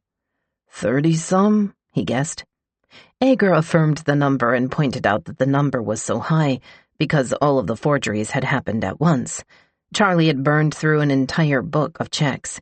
But he admitted to those forgeries, and he'd admitted to the breaking and entering. And he'd admitted, more recently, to setting the arsons. "Yes, sir," Charlie agreed. He had done those fires. Periodically, Ager would stop roaming the room to glance back down at the prosecution's desk. On it, he had laid out a legal pad with the questions he planned to ask Charlie written in neat print. 15. Riding around? 16. Who driving? 17. Purpose in driving around? The questions stretched all the way down to number 35, by which point he planned to have guided Charlie up to the night of his arrest. "Now, were you living with Tanya Bundick when these arsons began?" he asked. "Yes, sir." "And how did they begin?" On the stand, Charlie shrugged, as if the thing was just as much a mystery to him as anyone else. "It just kind of happened one night, having a bad night, and rode by an abandoned house and decided to set it on fire." "Who set it on fire?" "I went into the house first, and I didn't see it on fire, and then she went in and set it on fire." "Did you do any more arsons other than that?" "Yes, sir," Charlie said. They'd done them until they finally got caught. "Did you develop a particular scheme or manner of doing those fires?" Ager said. Again, Charlie shrugged. "It was just what we always did. A phone call, get dropped off, then pick up the phone and tell them where to come pick each other up. I couldn't tell you word for word because I don't remember, but it basically stayed the same. She would drive most of the time except for in the beginning. Why was it different in the beginning, Charlie? Ager asked, question number 21 on the list. Because I really didn't want no part of it. But then she almost got caught and I couldn't stand it. She got all cut up, and I couldn't stand seeing her that way, and I told her if we had to keep doing it, then I'd do the arsons. Did you change your mode of arson at that point? Ager tried asking. Charlie hadn't explicitly said that Tanya had lit the first fires, and Ager wanted that clarification. Charlie shook his head in confusion at the word mode. I don't know what you mean by that, he said. Ager tried again. Who lit the fires in the beginning? Tanya did. And after that, were there other fires? Ager asked. Yes. And who lit the next fire? She did. And who lit the next fire? She did. Ager asked Charlie a few questions about how they would select properties, and then consulted his notes again. Now, on April 1st, did you and Tanya Bundick leave the house in Hopeton that evening? They had, Charlie said. On the evening of April 1, they had been out as usual, riding around. They had eventually ended up at the wine rack to get gas. After the wine rack, he said, I went to go burn down a house. You went to go burn down a house? Ager repeated. At first, they had driven down Texaco Road to burn a house there, Charlie said, but it was too close to the state police barracks, and they decided it wasn't safe, so they headed toward Melfa instead. And while they drove, they made plans for the evening. What, if anything, were you talking about? Ager asked. I was going to burn down a house. What did you say? That I was going to burn down a house. And what, if anything, did Tanya Bundick say? Charlie shrugged. Nothing, really. Just that she didn't think it was smart to burn that one in front of the road that came out in front of the state police barracks. She had suggested they go farther into Melfa, at which point they selected the house on Airport Road, at which point Charlie told Tanya he worried it was a setup, at which point she said it wasn't, so he got out to burn down the house, calling Tanya once to tell her he was about to do it, and again while it was being done. Did you do a whole lot of planning for that operation? Ager asked. No. Why is that? Because, he said, we'd done it before. Ager had finished his direct examination. Judge Tyler called a recess then, until the next morning. It was after 5 p.m. He never liked to go beyond 5:30, and he assumed the Zaleskis would take longer in their cross-examination of Charlie Smith than half an hour. The reporters, who had been required to leave their cell phones and laptops outside of the courthouse, ran to their cars so they could tweet and file updates from the trial. Eastern Shore arson suspect's fiancé testifies, they wrote. At arson trial, all eyes on Tanya Bundick's former lover. The next day the cross-examination started. Christopher Zaleski would be handling it. He had a more fiery questioning style than either Ager or his father, and a slight smirk that implied he didn't believe any of Charlie's answers, even before they were given. You're pretty comfortable up there today, he began. I guess as good as I can be, Charlie said, appearing confused by the question. Well, you've done this before. This isn't the first time you've testified in a courtroom, is it? Testified? Been sworn in? Oh, gave statements under oath. No, it's not. Ager had been right in his assumption that the Zaleskis would gravitate toward Charlie's criminal past. It was the surest way to set him up as an unreliable witness. The younger Zaleski pointed out that Charlie had testified before, because he'd been in trouble before, and when he'd been in trouble, he'd cried, just as he had on the stand the day before. No, Charlie said. He hadn't cried. You didn't? No. Okay, Christopher scoffed. You blamed it on the drugs, though, didn't you? The Zaleskis' plan, it became clear, was to paint Charlie as unreliable from multiple angles. He was unreliable because he was a repeated convicted felon. He was unreliable because he was a drug user who had relapsed multiple times. He was unreliable, this whole trial by de facto was unreliable, because Charlie was on a first-name basis with the sheriff, because Godwin had told him, "We're going to help you out, Charles," on the night that he was arrested. Charlie, the drug-addicted repeat offender who was personally acquainted with the police, knew that the only way to help himself out was to throw someone else under the bus and hope for a good deal in exchange. Your plan was to implicate her, wasn't it? No? Okay, but you did. I know I did. You're doing this to get some assistance, aren't you? Not that I know of. To get your time cut? Ain't nobody offered me nothing. Eventually, Christopher came around to the real reason that Charlie's testimony should not be considered reliable by the jury. Because he loved Tanya. Too much, unhealthily. He wanted to own her. Own her, Charlie repeated. You wanted people to know she was taken. Didn't you write, I want you to wear a ring so people know you're taken? Well, yeah. That was after she wrote me a letter saying to buy her a ring. You would do whatever it takes to be with her, right? Yeah, Charlie said. And you know if you're in here and she's out there, she's not going to wait around, don't you? Well, yes, I'm concerned about that. Because you know you've got 31 felony convictions plus these new ones, right? Yes. It would kill you if you found out that she was dating somebody else, wouldn't it? Yeah, it would. You love her so much it isn't funny? Yeah. Christopher moved on to his next point, that Charlie had been the one to volunteer in the fire department, the one to excel there, to learn how to move around in the dark, to learn how to set fires without accelerants. What about the fact that Charlie wasn't on good terms with the fire department, and must certainly have wanted revenge on the members there? Wasn't that a sign that he must have been in a pretty desperate place? The kind of place that might lead someone to light fires? And finally, what about the bedroom issues he was having with Tanya? There were problems with your relationship, Christopher said. I mean, she was your girlfriend. You were supposed to be doing things. Yeah. You couldn't perform physically with her, could you? No, I couldn't.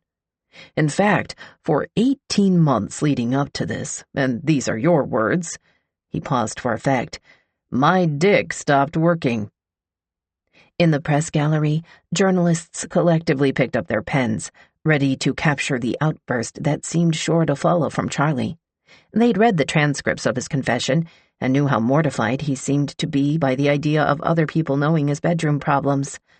But an explosion didn't come. Yeah, Charlie said. And you were concerned about that, weren't you? Said the younger Zaleski. Because you knew if you couldn't satisfy her, she was going to look elsewhere? Yes, sir, Charlie said sadly. Christopher let that hang in the air before moving on. When Charlie had confessed to the sheriff, he'd talked about a broad manner of things, Zaleski prompted, pacing the floor. Talked about your demons, your drugs, your relapse, your history, your work in the fire department, getting kicked out of the fire department. I never talked about getting kicked out of the fire department, Charlie answered, which was true. Charlie offering this sort of specific correction wasn't good for Tanya, because it made Charlie look like a man who not only told the truth, but told it exactingly. In the grand scheme of things, it didn't matter whether Charlie had talked about being kicked out of the fire department. He was a readily admitted forger and drug user and arsonist with erectile dysfunction. But when he bothered to correct Christopher Zaleski about whether he'd specifically talked about being kicked out of the fire department, he came across as a person who wanted to be helpful and make sure the story was told right. Christopher was getting visibly agitated. It seemed, he pointed out, that Charlie was really good at blaming other people for things. He was now blaming Tanya for his lighting the fires. But hadn't Charlie in fact enjoyed those fires? You set some of them for revenge, didn't you? What do you mean? Charlie asked, and Christopher brought up the fire that Charlie had lit because an acquaintance was hitting on Tanya on Facebook. Those weren't instances where you guys were having a bad day and riding around and decided to set the place on fire. You did those on your own, right? What do you mean? Charlie asked again. By myself? Yes. No, sir, I didn't. You told the sheriff you did those by yourself. I mean, I lit them by myself, Charlie explained. He had held the lighter. Tanya was waiting in the van. Gary Ager kept his redirect brief. Christopher Zaleski had touched on Charlie's sense of inadequacy in the relationship, specifically the problems of his impotence. Ager was looking for a little clarification. How, if at all, did that relate to these fires? He asked. I didn't have no clue. I did whatever it took to make her happy, because they kept telling me at the doctor's offices that it was all in my head, that I thought she was too good for me, that's why I couldn't perform, and I didn't want to lose her."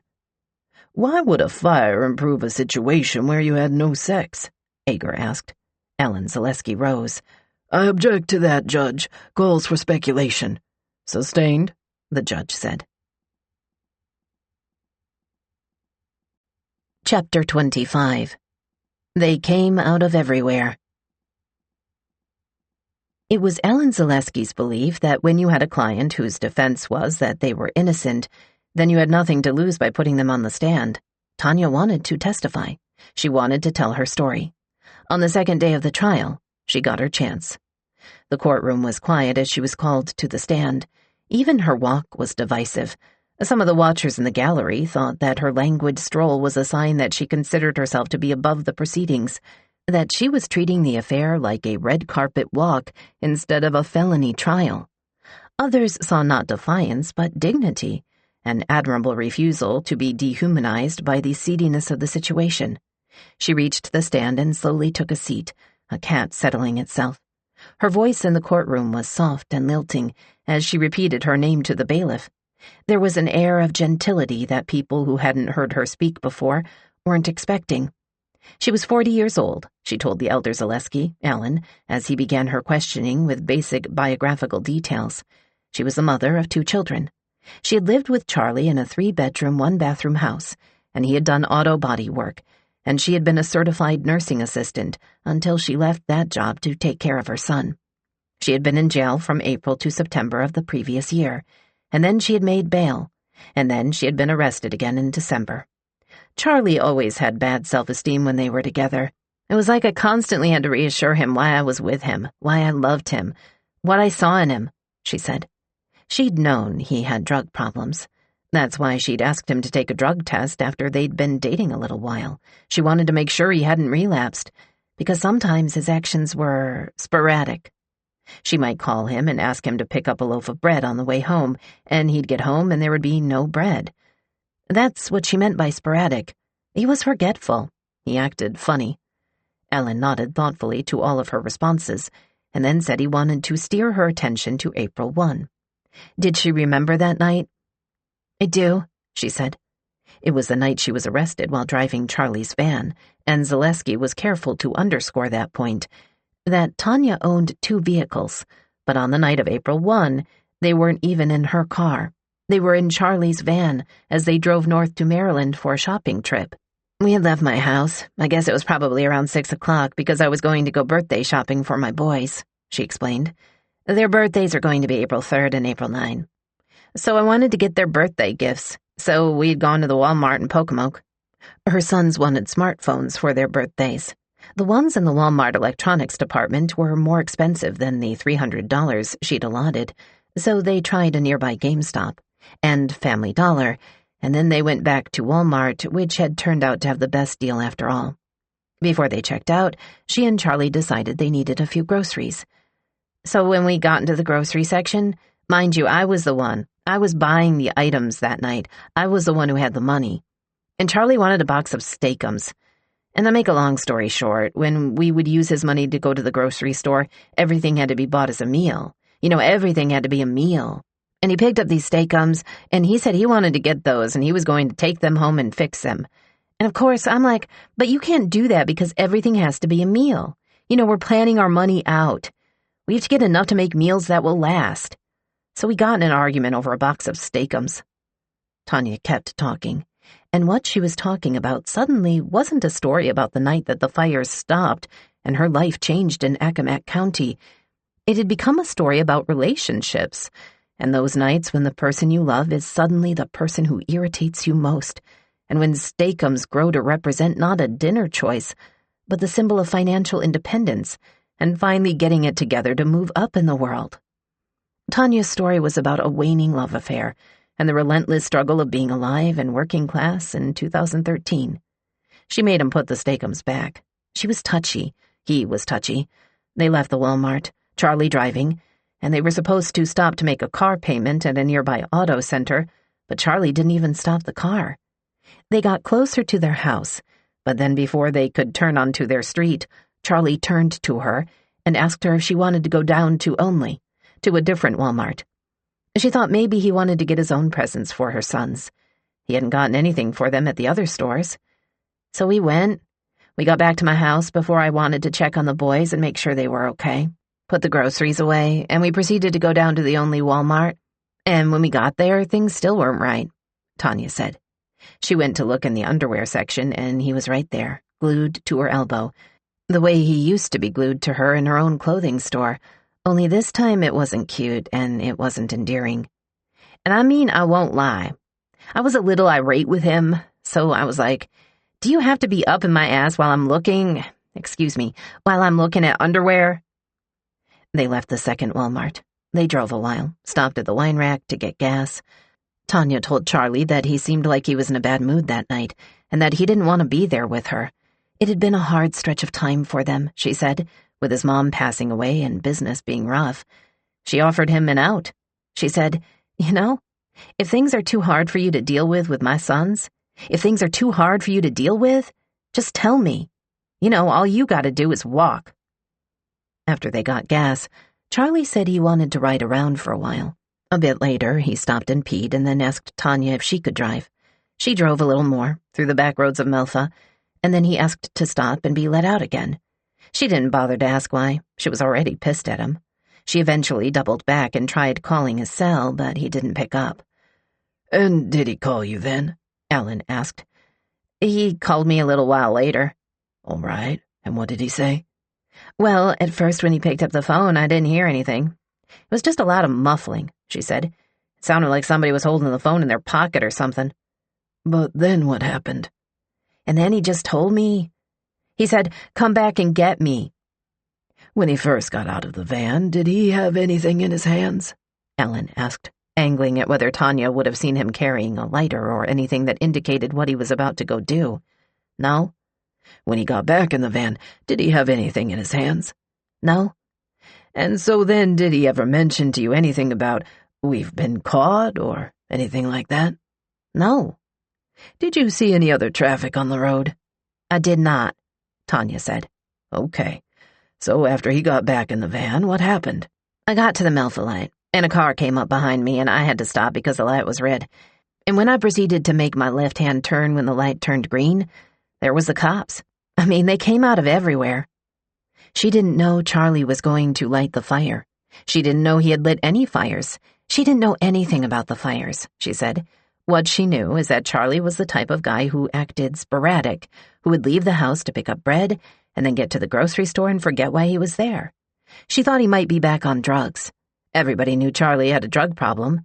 Those nights when Charlie was out lighting fires, she assumed he was working late, trying to bring in extra cash for a business that didn't seem to be going well since he'd moved out of his stepdad's shop.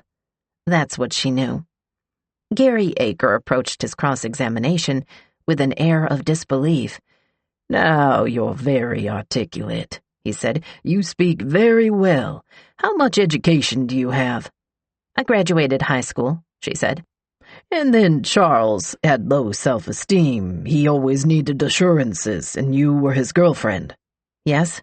And did you give him those assurances? Well, of course. I loved him. For the jury who had just seen Charlie bumble through his testimony and not understand some of the terminology, Ager was trying to illustrate one of his central theses. Tanya was the dominant partner in the relationship.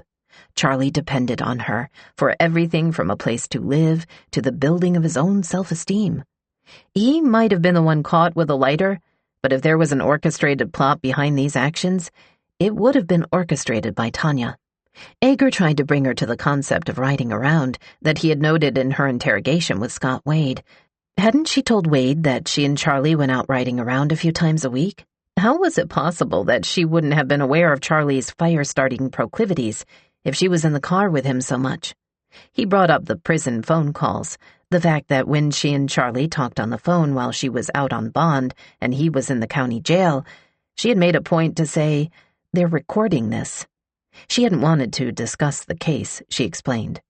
He brought up their prison letters and the fact that Tanya sounded like she was pretty good at tracking down legal information online. I wouldn't say that. I know how to go online and Google something." He wasn't expecting to get a sudden courtroom confession, and he didn't. Tanya was poised and collected, never displaying a negative emotion stronger than slight irritation. She had good comedic timing. When Agar asked what she'd made of the fact that Charlie, who by her account had already asked to pee once, asked to be let out again, she sighed in a way that anyone familiar with the daily exasperations of a relationship could relate to. "You know what? I really didn't ask him anything because we were already not getting along." And then she did let him out, and she did pick him up, and the police arrested them, she explained again to Agar. And then she went to jail and was put in solitary confinement, and for several weeks she had no idea what Charlie was saying about her or anything else. "Had you been trying to train him?" Agar asked one final time. "No, I have not been trying to train him." "Well, you had been trying to assure him. That was the nature of your relationship, wasn't it?"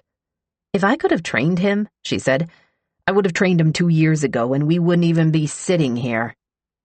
She confirmed that they hadn't been sexually intimate for a year and a half prior to their arrest. "Wasn't it normal that in difficult times in your relationship, perhaps something would occur that would improve things, relieve stress, so to speak?" Agar asked. "What are you saying?" she asked. "Like lighting a fire?" "Not that I'm aware of." One last desperate attempt. Wasn't lighting a fire a means for you and he to enrich your relationship? She looked flabbergasted. "On my part? That's news to me." The defense had cited several potential witnesses they planned to call, but Tanya turned out to be the only one. At noon on the second day, Judge Tyler told the jury that all of the evidence was finished. But even so, it was important that they not discuss the case among themselves until they had heard final arguments and received specific instructions, which would happen after lunch at 2 p.m. "That's the protocol here in Virginia Beach. While we are rather more flexible on the Eastern Shore, there are different reasons why the protocol is different here, and they're very good reasons." It was 12:20, and he called a recess for lunch. On the one hand, the Zaleskis thought they'd put up a compelling case for Tanya's innocence. Why would the jury believe Charlie? He had been on drugs, and he had been in prison, and he was a firefighter with fire know-how, and he did have the most to gain from testifying against Tanya.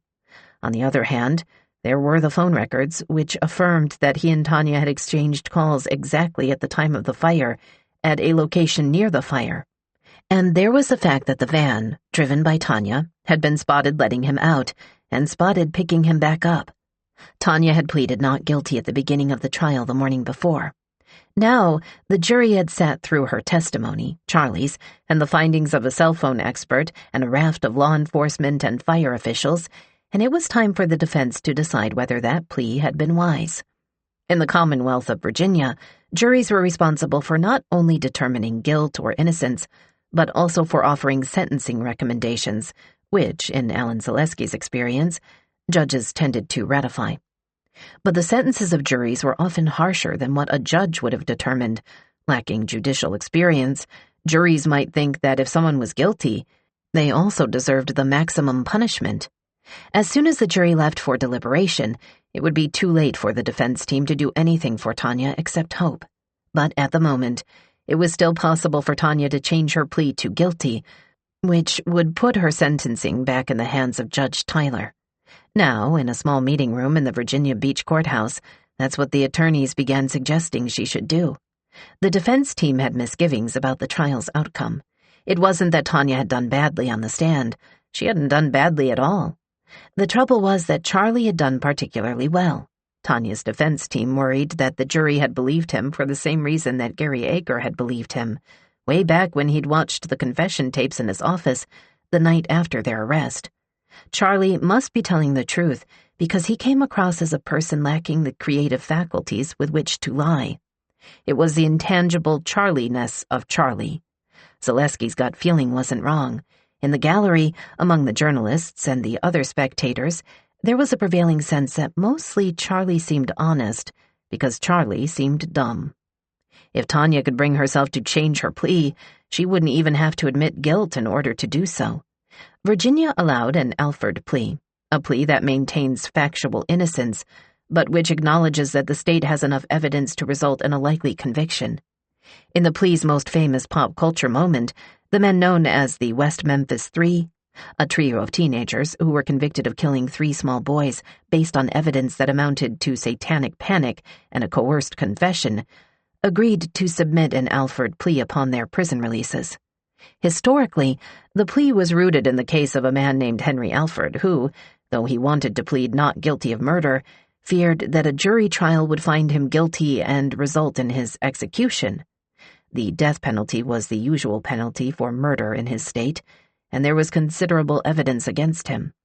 The have-it-both-ways plea allowed him to maintain his innocence and get a life sentence instead of execution, and it allowed the state to spare the expense of a trial. 3 states didn't allow the Alford plea at all, and some judges looked on it with disdain, preferring criminals who were contrite rather than those who tried to maneuver the legal system but keep their own innocence. So it wasn't without risk, but with the damning cell phone evidence and Charlie's confession, it seemed like the best option.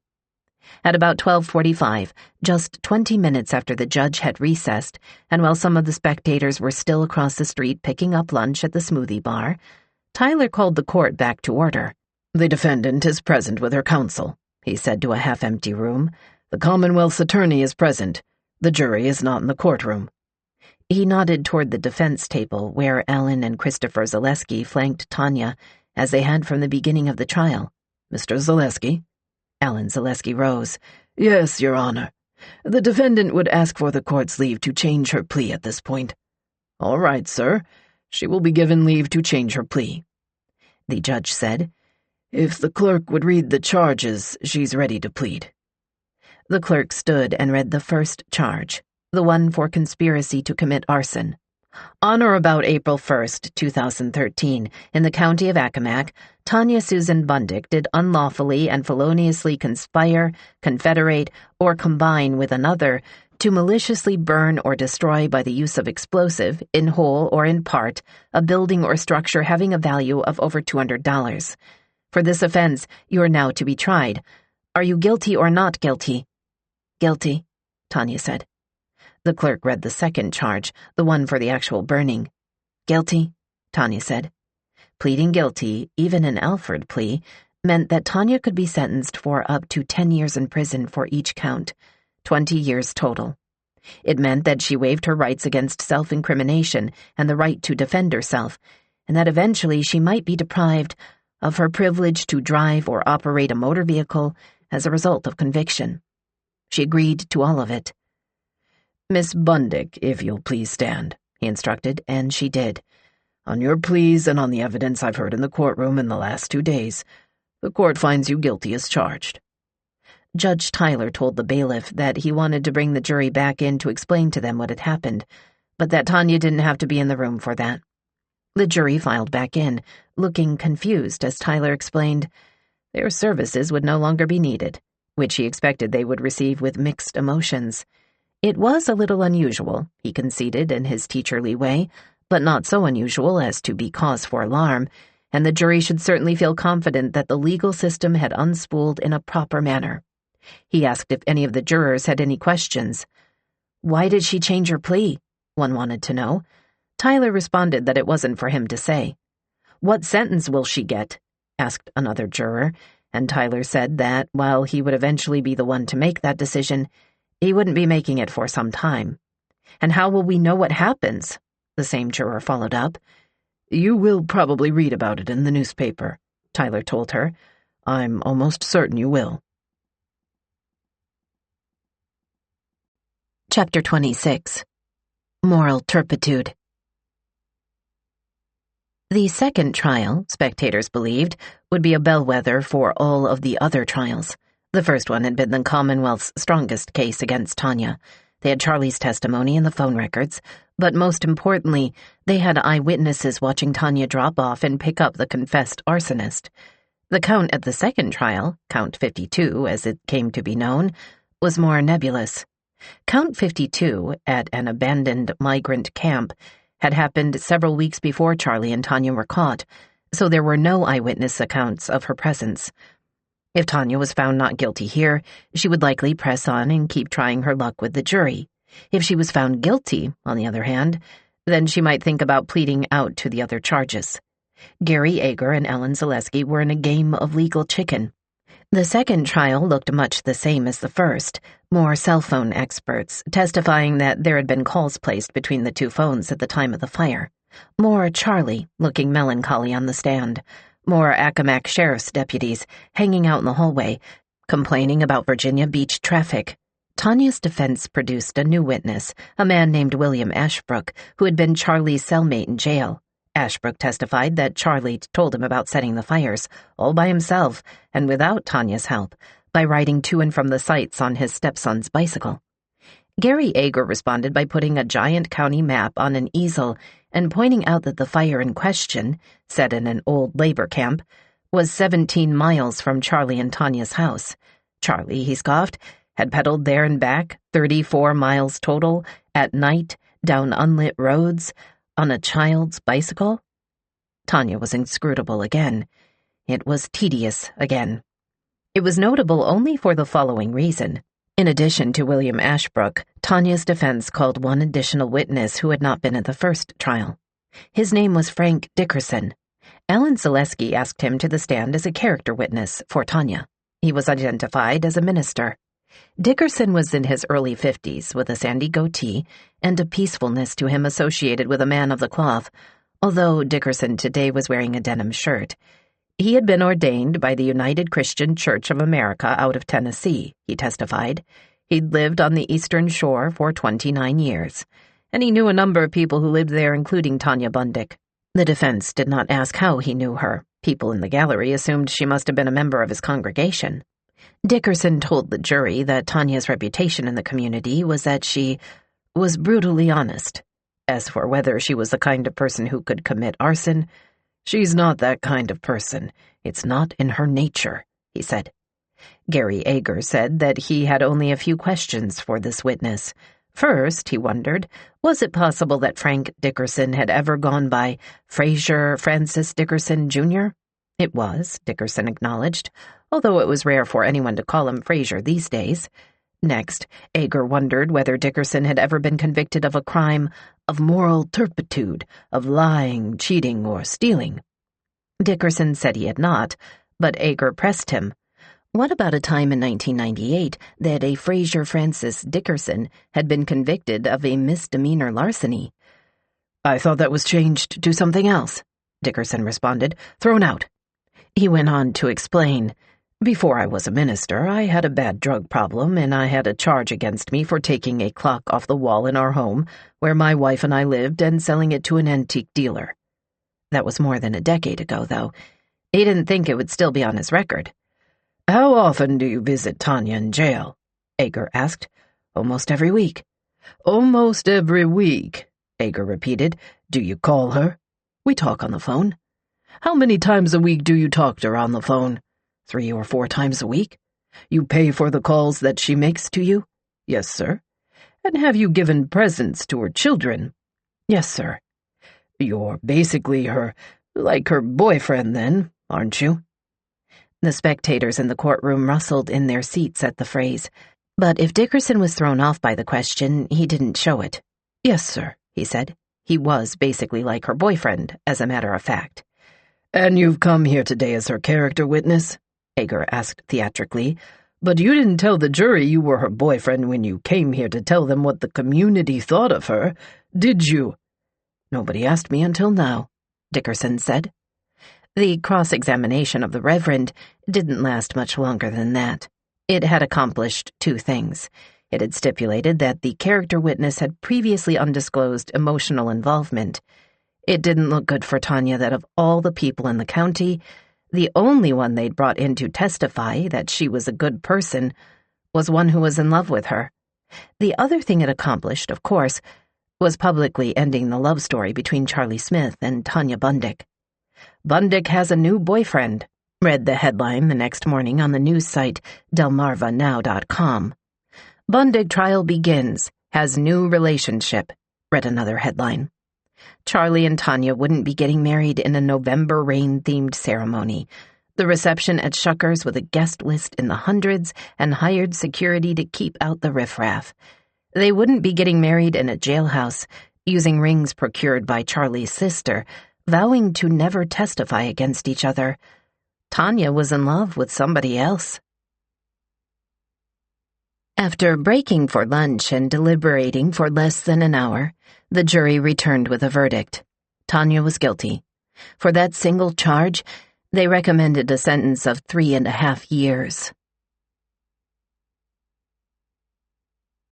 Chapter 27. What happened next? Shuckers, the site of Charlie and Tanya's meeting and romance and engagement, it closed. I could never figure out exactly why. A couple of folks on Facebook referenced an undesirable element, like maybe there'd been one too many fights, and management thought the bar needed a fresh start. The owner announced he'd be renovating and reopening the restaurant under a different name. New ceiling, new signs, new bar, new menu.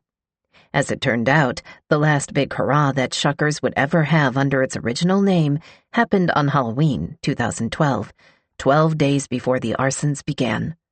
Charlie had put on a long black wig, and Tanya had worn plastic vampire fangs, and they came to the bar to dance to classic rock played by a Virginia Beach cover band, along with all the other people dressed as vampires, pimps, geisha girls, and sexy witches at the Eastern Shore's Studio 54. When the remodeling was finished, the new place was called Salty Dog Country Bar and Grill. It was less booty poppin' and more boots and sawdust. The logo was a Labrador retriever wearing a cowboy hat and a red bandana. Then, while Tanya's court proceedings dragged on, Salty Dog closed down too. It reopened as a fairgrounds, a family-friendly, Chuck E. Cheesy restaurant with cornhole tournaments and arcade games in the back. By the time I first visited the address, the building was in that phase. I ordered a plate of fettuccine Alfredo in the booth that someone told me used to be the location of the stage that women like Tanya danced on. Even though the building had been renovated and the roof had been repainted a bright blue instead of gray, there were still auras of Salty Dog under the fairgrounds and Shuckers underneath everything. A palimpsest of Eastern Shore history on a slab of a parking lot with weeds sprouting through fractures in the concrete. Love is a weird act, an optimistic delusion, a leap of faith and foolishness. Sometimes, when it is tested, imperfections that were there from the beginning, lurking deep, can begin to work their way to the surface. Even two people who love each other deeply will always be two people, two souls. You can't ever completely get in someone's head or in someone else's heart. It is the greatest tragedy and the greatest beauty of a relationship that, at some level, the person you are closest to will always be a total friggin' mystery. Maybe the real mystery is why we ever do it at all. It must be something incredible.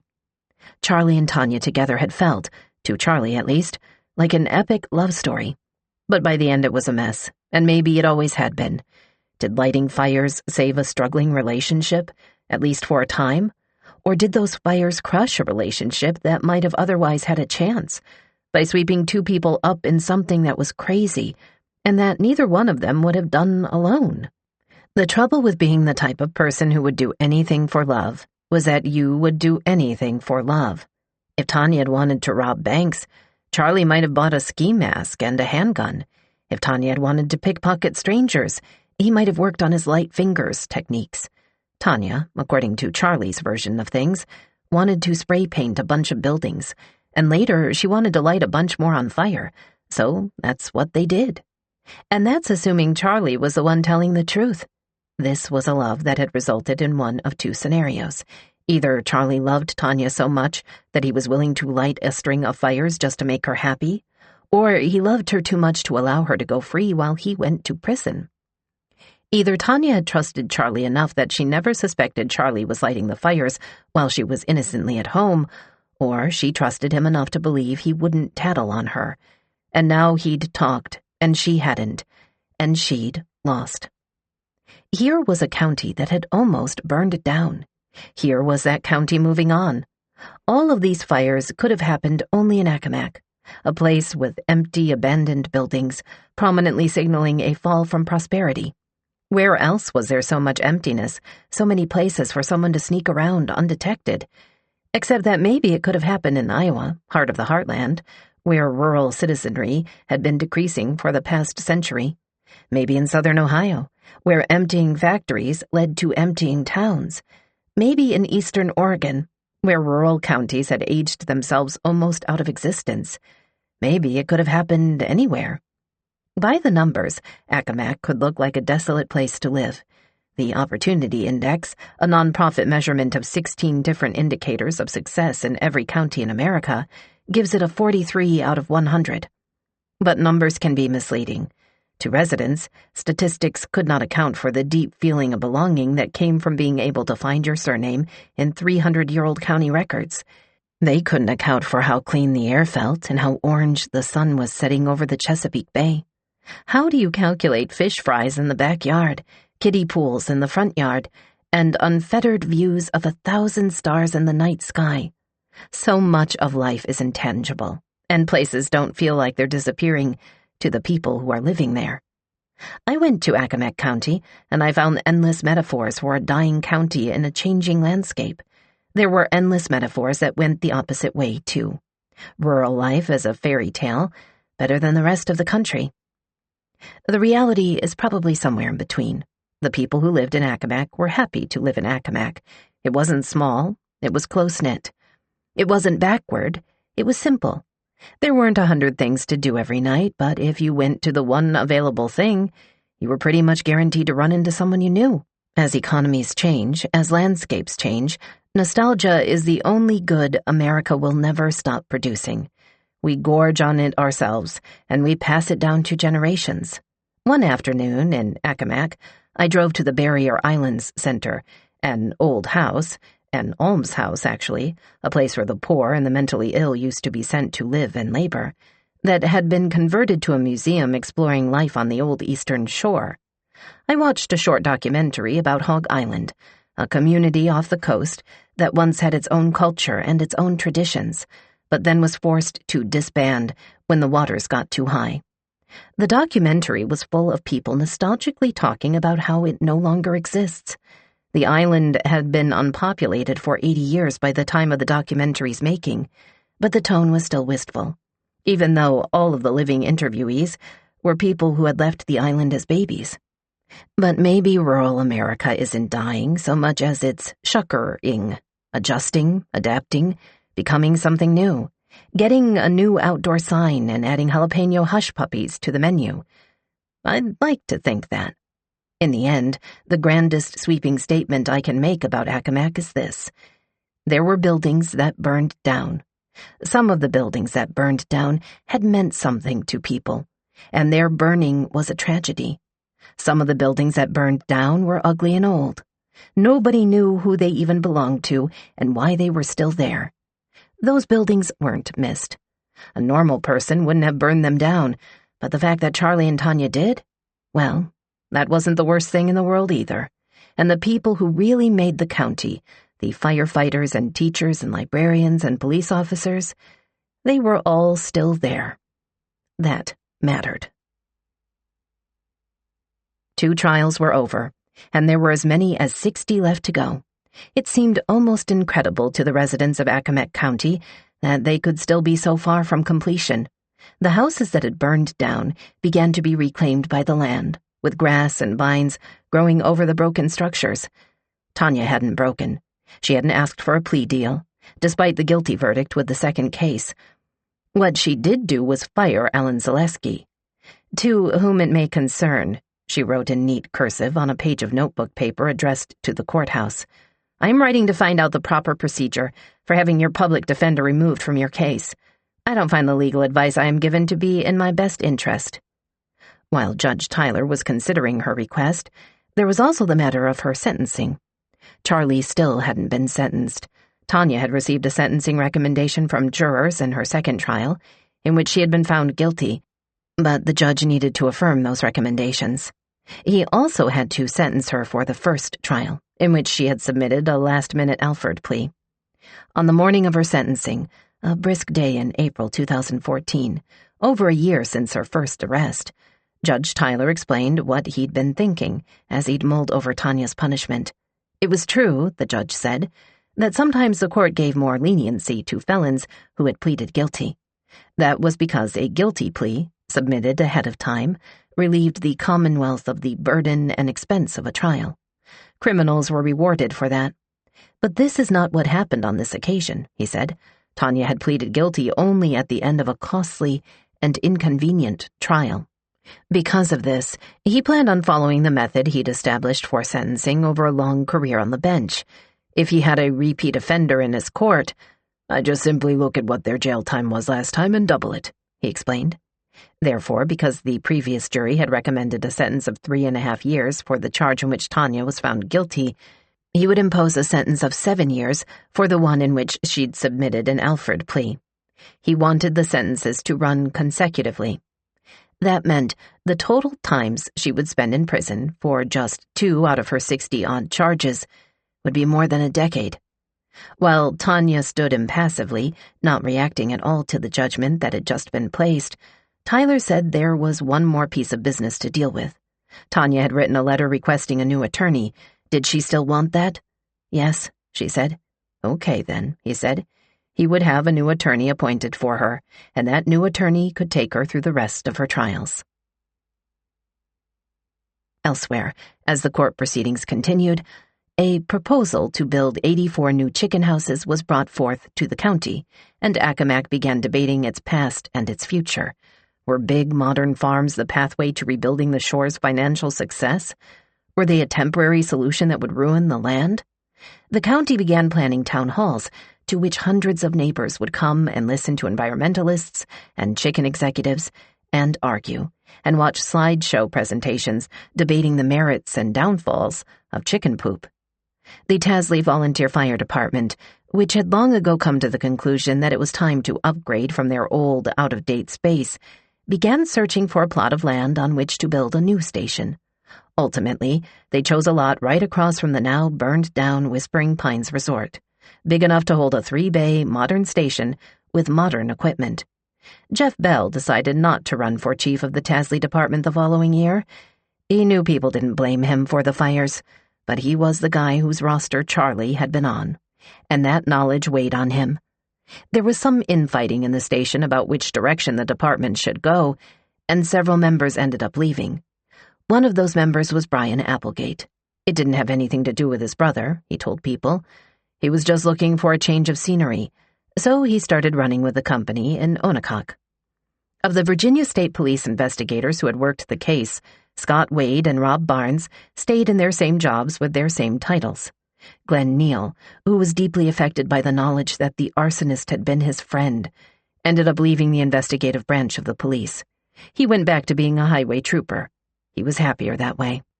After the arsonists were caught, nobody had much need for an Eastern Shore Arsonist Hunter's t-shirt anymore.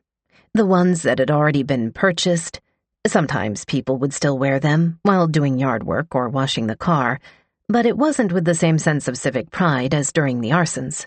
It was more of a memento of a weird time in everyone's lives, or a talisman from a shared experience. ESAH founder Matt Hart ended up donating the leftovers to a nonprofit, and heard that those somehow ended up at a homeless shelter in North Philadelphia.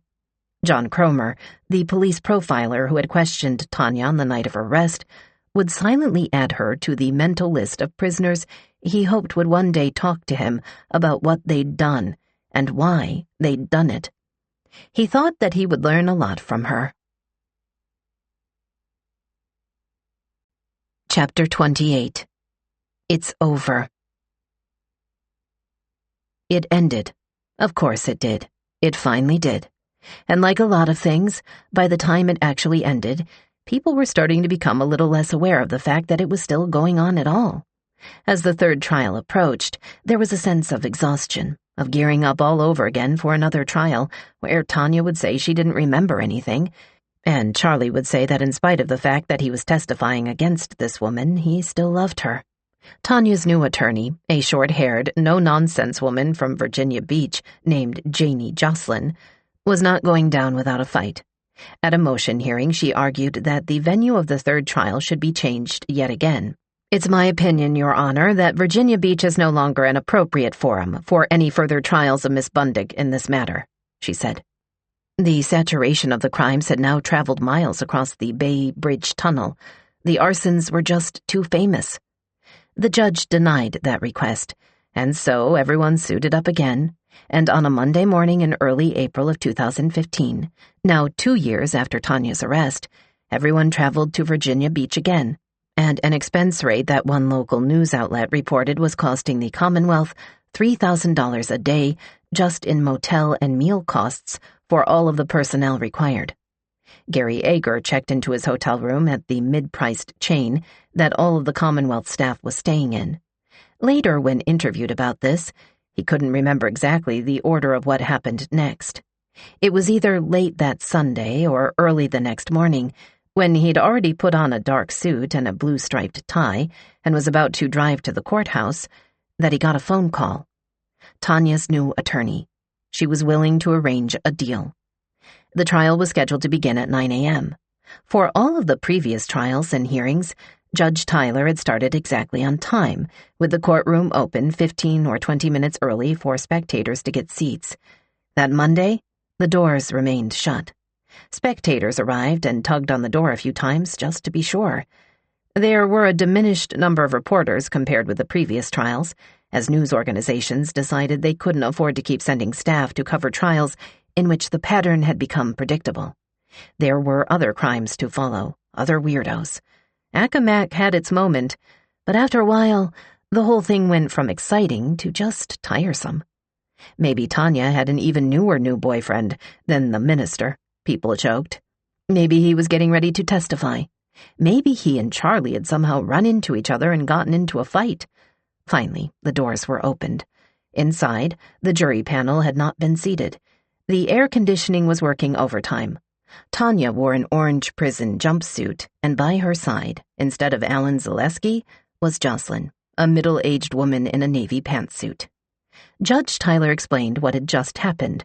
Tanya had submitted another Alford plea, the same guilty plea she had submitted for the previous trial, the one in which she had said she wasn't actually guilty at all.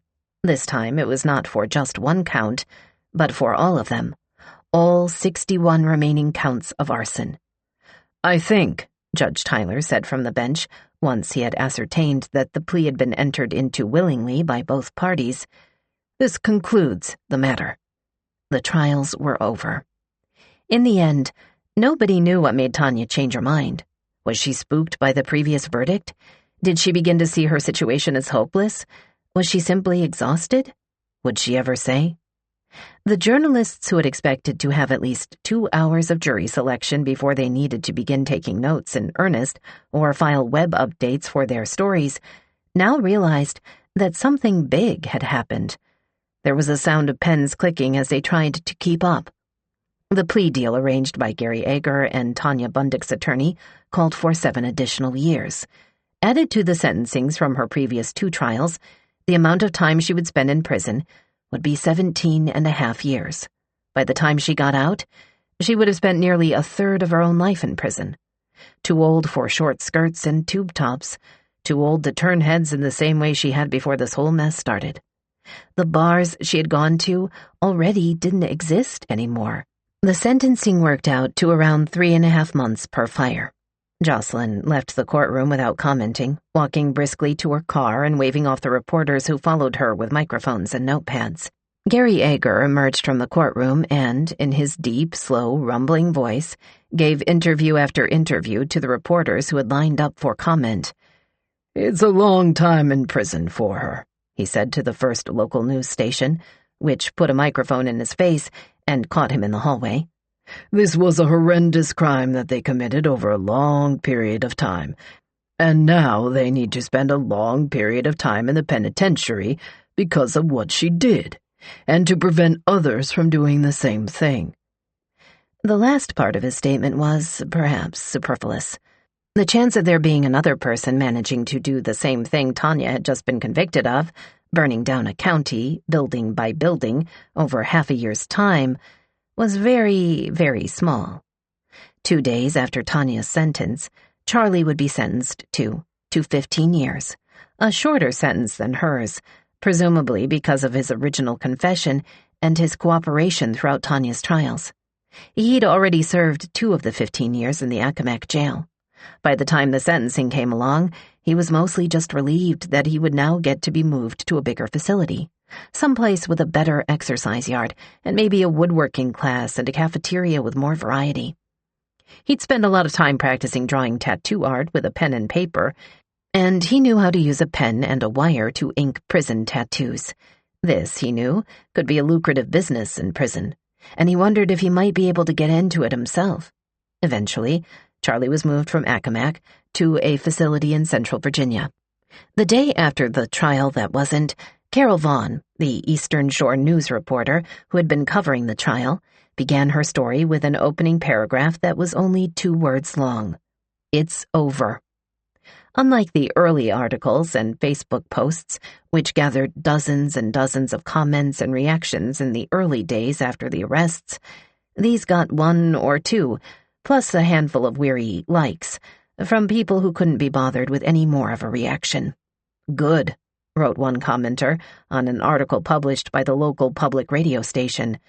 Now lock the stupid C -- up and throw away the key. Let's not have to see her fugly face again. The only other comment was a cheeky 2-word response, Bonfire Bundick. Immediately after the trial that wasn't, the court clerk, along with Sheriff Todd Godwin and a handful of deputies, decided to go for an early lunch at a nearby hoagie chain. The mood was celebratory. The clerk bought everyone a cookie. The deputies talked and joked and speculated about how bad the traffic would be on the ride home. Bad in Virginia Beach, at least, which was why none of them lived in Virginia Beach. Once they crossed the Bay Bridge Tunnel and were back safe on the Eastern Shore, all of the cars would fall away. It was the off-season. Only locals would be driving through. The hoagie place was a little bit out of the way, but it was reasonably priced and everyone liked the sandwiches. Also, it wasn't a chain that existed on the Eastern Shore, which made going there seem even more like a special occasion. Appropriately, though nobody commented on it at the time, the name of the place was Firehouse Subs. A little after noon, they got back in their cars. The lunchtime traffic was bad, but not too bad, and they hit the Accomack border some 90 minutes later. And everything was quiet, and whatever passions had caused the fires had ended, and nothing was burning anymore. This recording of American Fire, Love, Arson, and Life in a Vanishing Land was presented by Dreamscape Media, LLC. Text copyright 2017 by Monica Hesse. Sound recording copyright 2017 Dreamscape Media, LLC. This recording was produced by arrangement with W.W. Norton and Company, Inc. Thank you for listening. Please check www.dreamscapeab.com for Dreamscape's latest releases.